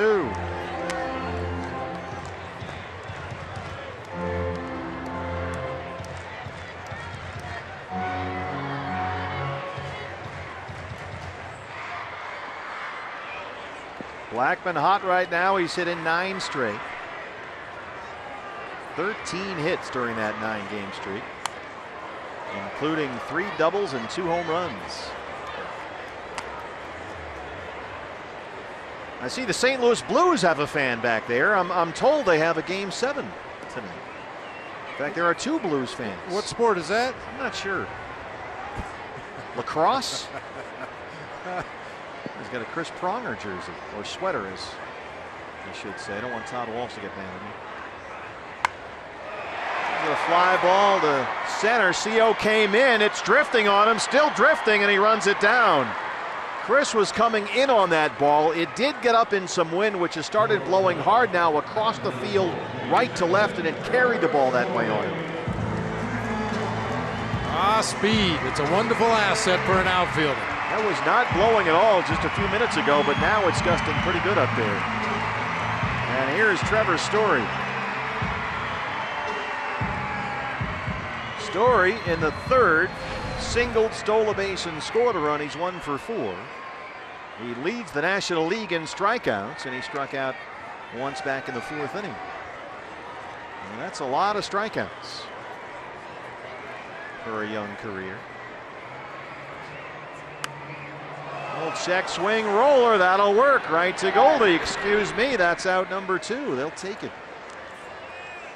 We're mentioning that Trevor Story in his first 151 plate appearances this year has struck out 50 times. Bob Brenly, during his All-Star season back in 1984, it took you 567 plate appearances to strike out 52 times. Really? And Story has come close to matching you in about 1/5 of the number of plate appearances. That's your All-Star card from '84. Can I renegotiate retroactively? Well, we'll get back to you on that. The great Dan Hyatt doing some research work on that one. Here's Nolan Arenado, who has singled, walked, and doubled. He's got an RBI.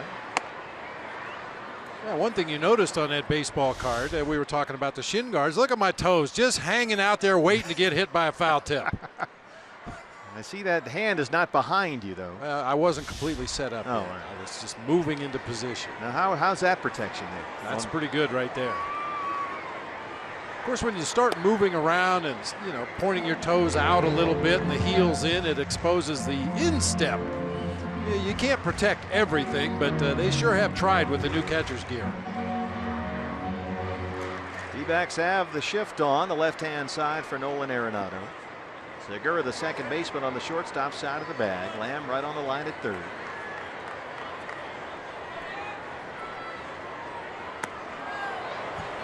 How's that changeup looking? Wow. That's one of the more awkward swings you'll ever see Nolan Arenado take. That's how Tyler Clippard gets you out. Fastball changeup.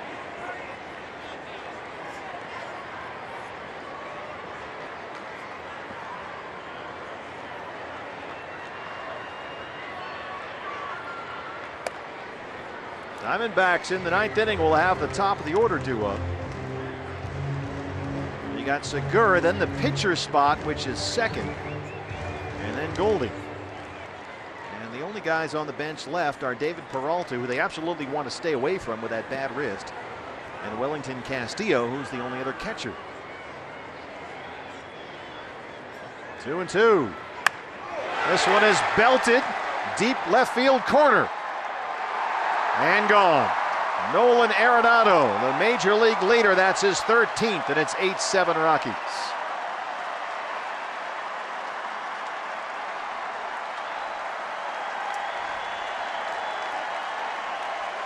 That's his 4th home run this year in 9 games against the Diamondbacks. Boy, after that awkward looking swing earlier in the sequence, there's nothing awkward about this one. Tyler Clippard with that split finger changeup just kind of flutters up there, doesn't really take the downward movement that we're used to seeing, and Nolan Arenado rips a line drive right down that left field line. Arenado now a triple shy of the cycle. He's also walked, he's knocked into. Mark Reynolds. There's a pop-up foul ground. It's going to get behind the dugout and out of play.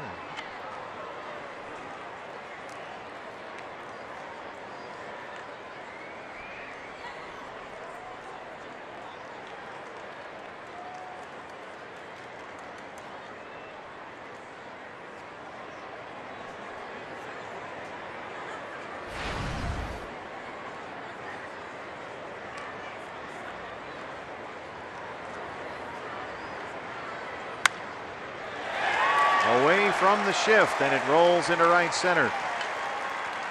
Reynolds' second hit today.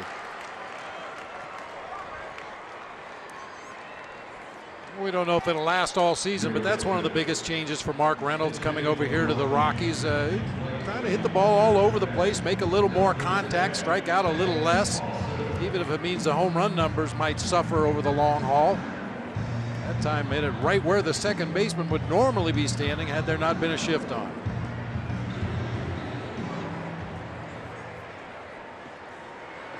Starting to get some trickle-down raindrops here.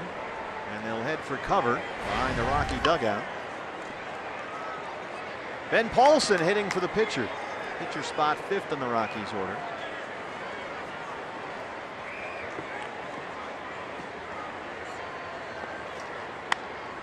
He rolls that one away from the shift.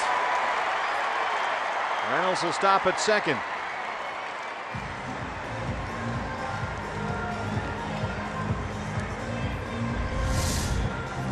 Consecutive shift beaters right here. I don't think this was intentional on the part of Ben Paulson. He just kind of shot it over that way accidentally, but rolls through for a base hit. Brings up DJ LeMahieu. 2 on, 2 out, a run in on the Arenado homer. LeMahieu is 0 for 3. He has walked and struck out twice.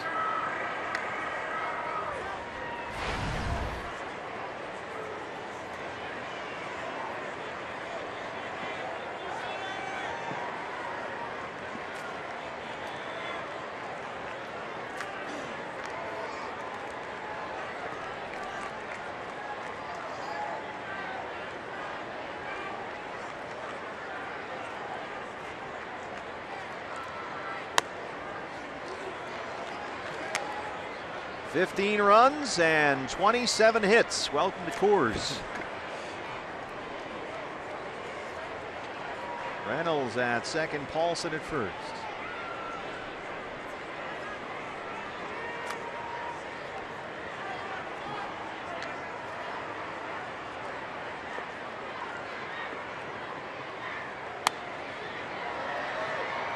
Tyler ahead 0-2.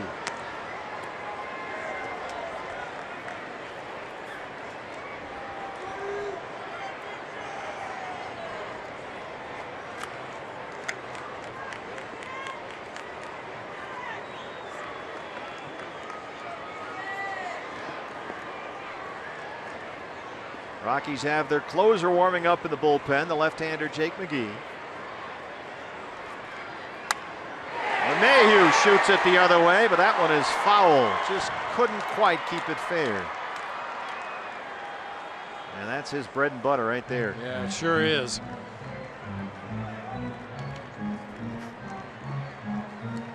LeMahieu is so accustomed to hitting that ball down that right field line. He had a little body English that time as he came out of the batter's box and started down the line. He ended up way over on the infield there trying to wish that ball fair. That's a reverse Pudge Fisk right there.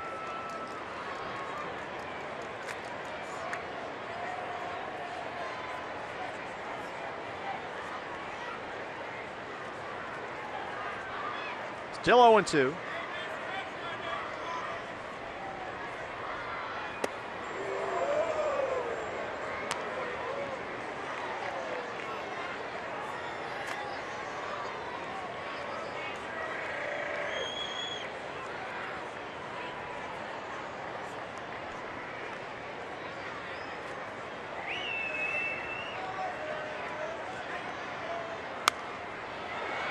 This is close to the seats. Goldie will give it a look, and it's out of play.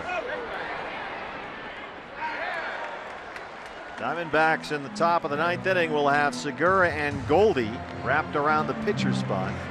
Now that's a Charlie Blackmon-esque beard right there. The old Garrett Atkins jersey. Pretty happy about catching that foul ball. I would say so.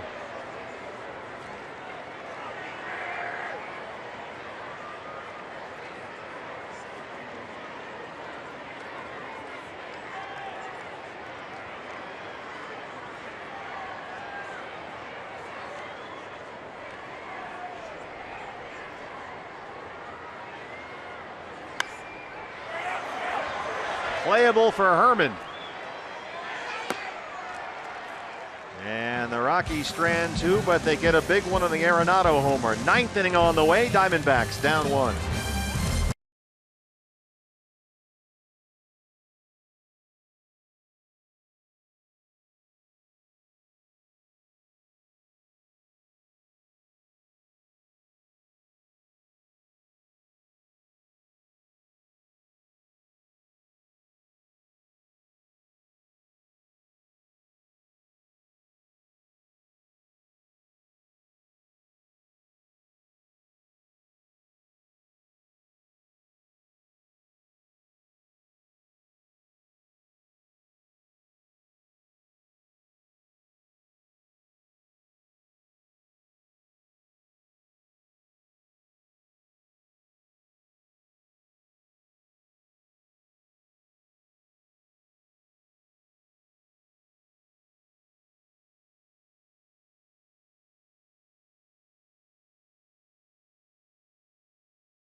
Field, the Gila River game summary. Diamondbacks trailed this one at one point at different points, 5-0 and 7-1, but 3 in the 7th and 3 in the 8th tied it up. Nolan Arenado, a solo homer with 2 outs in the home half, has made it 8-7 Rockies, and now here we are with the Rockies closer on to start the 9th inning. It's the left-hander Jake McGee, who has converted 8 of his 10 save opportunities this year. Blew his second save of the season Saturday at San Francisco. You see the ERA, it's 5.40, but 5 of those 7 earned runs came in one outing. That was back near the end of April against the Dodgers. They traded outfielder Corey Dickerson to Tampa Bay to bring in Jake McGee and be their closer, and he's got a big opportunity to nail down a save right here and snap what is a 7-game home losing streak for the Rockies. As the Diamondbacks will try and keep this thing going with Segura to lead off the 9th. Pitcher spot is due up next. It's second in the order after a couple of double switches, and Wellington Castillo is in the on-deck circle. So against the left-hander McGee, it's Segura, Castillo, Goldie in the Arizona 9th.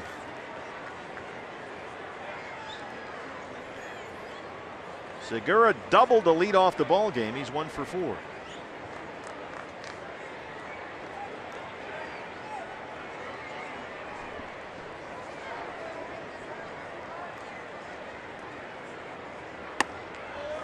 There's a strike, 0-1.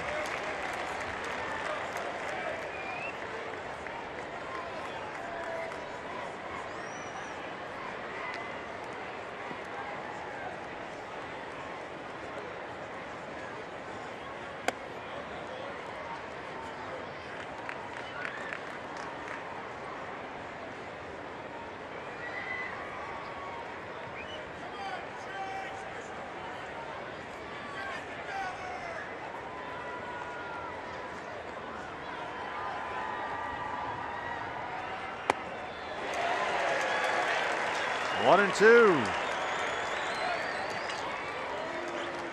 McGee throws hard, low to mid 90s, but he's very fluid with his delivery. This is one of those guys where hitters say the ball seems to jump on him. Doesn't look like he's exerting a lot of effort out there, but the ball really explodes out of his hand.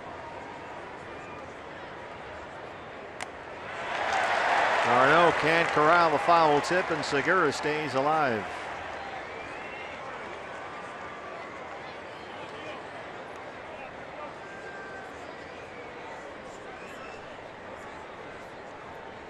Jake McGee, a very effective relief pitcher in Tampa Bay for Joe Madden. 19 saves 2 years ago, worked primarily as a setup man.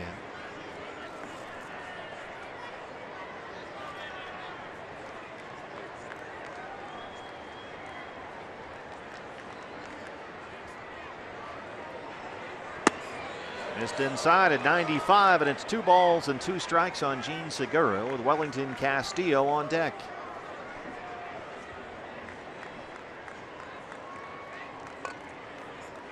Wind has died down a little bit. It's still blowing pretty well across the outfield, right to left toward the left field corner. 2-2.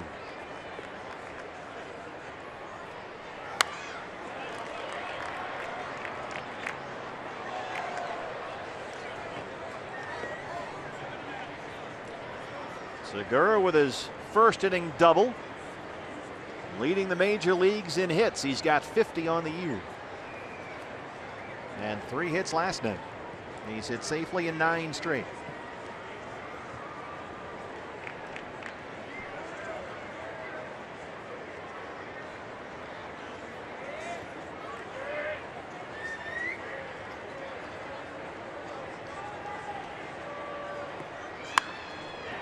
Foul just over the head of Matt Williams down there.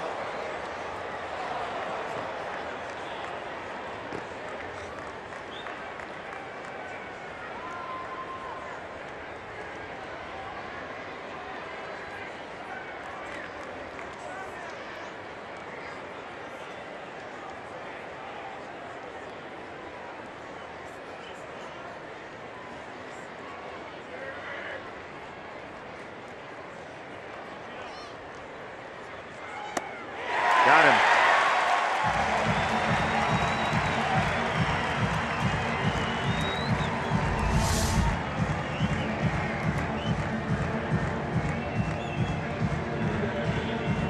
Elevated fastball, sneaky quick by Jake McGee.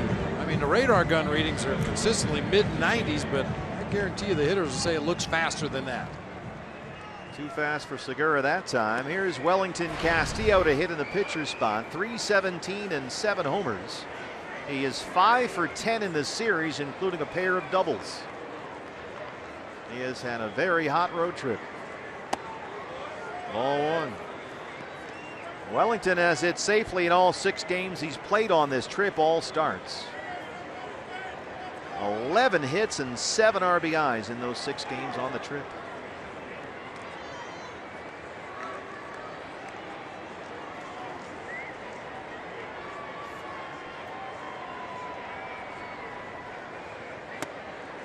He's ahead 2 balls and no strikes. Goldie on deck. He has doubled his last 2 times up.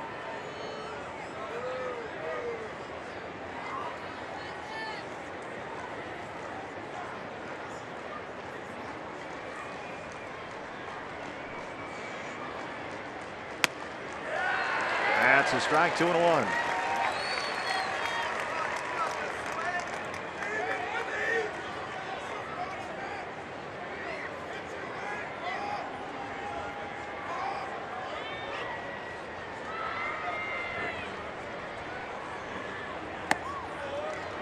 Missed at 95, and Beef Wellington ahead 3 balls and a strike.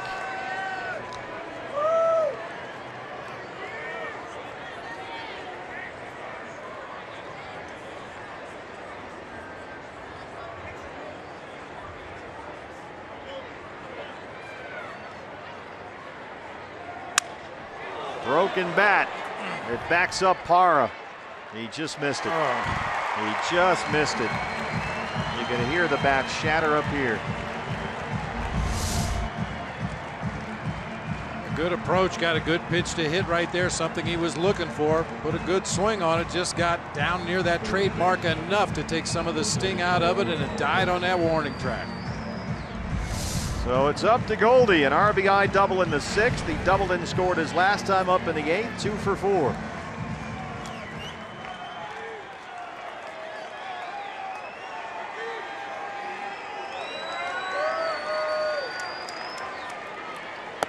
If he can pull the ball and get it up in that wind, it might carry out of here. Not that he needs it, especially considering the one he hit here last night.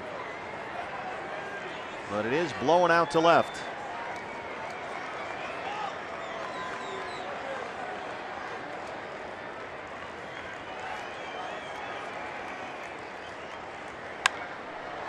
He got it up in that wind. Parra is going to come in, though. And the Diamondbacks drop the series finale here, 8-7, as the Rockies avoid a sweep, and they snap a 7-game home losing streak here at Coors Field. But the Diamondbacks take the series And they head back home now. I would think, Bob, feeling pretty good about things. Yeah, they should feel pretty good about things. This road trip got started really badly down in Miami, but they came back in Atlanta, took care of business against an undermanned team, and then came in here to Coors Field, and the offense woke up. Unfortunately, a bad start by Robbie Ray today put them kind of behind the 8 ball. Had to come back all day long. So they finished 5-4 on the 9-game road trip. All things considered, you'll take that. 8-7 the final here as they can't close out the sweep, but now it's back home to start a big homestand against the Giants and the Yankees. San Fran in for the first of 4 tomorrow with Greinke against Cueto. D-Backs Live, presented by CenturyLink, is next. Reaction from the clubhouse. Much more from Coors Field on the way on Fox Sports Arizona. D-Backs drop the finale here, 8-7. Back with much more coming up next.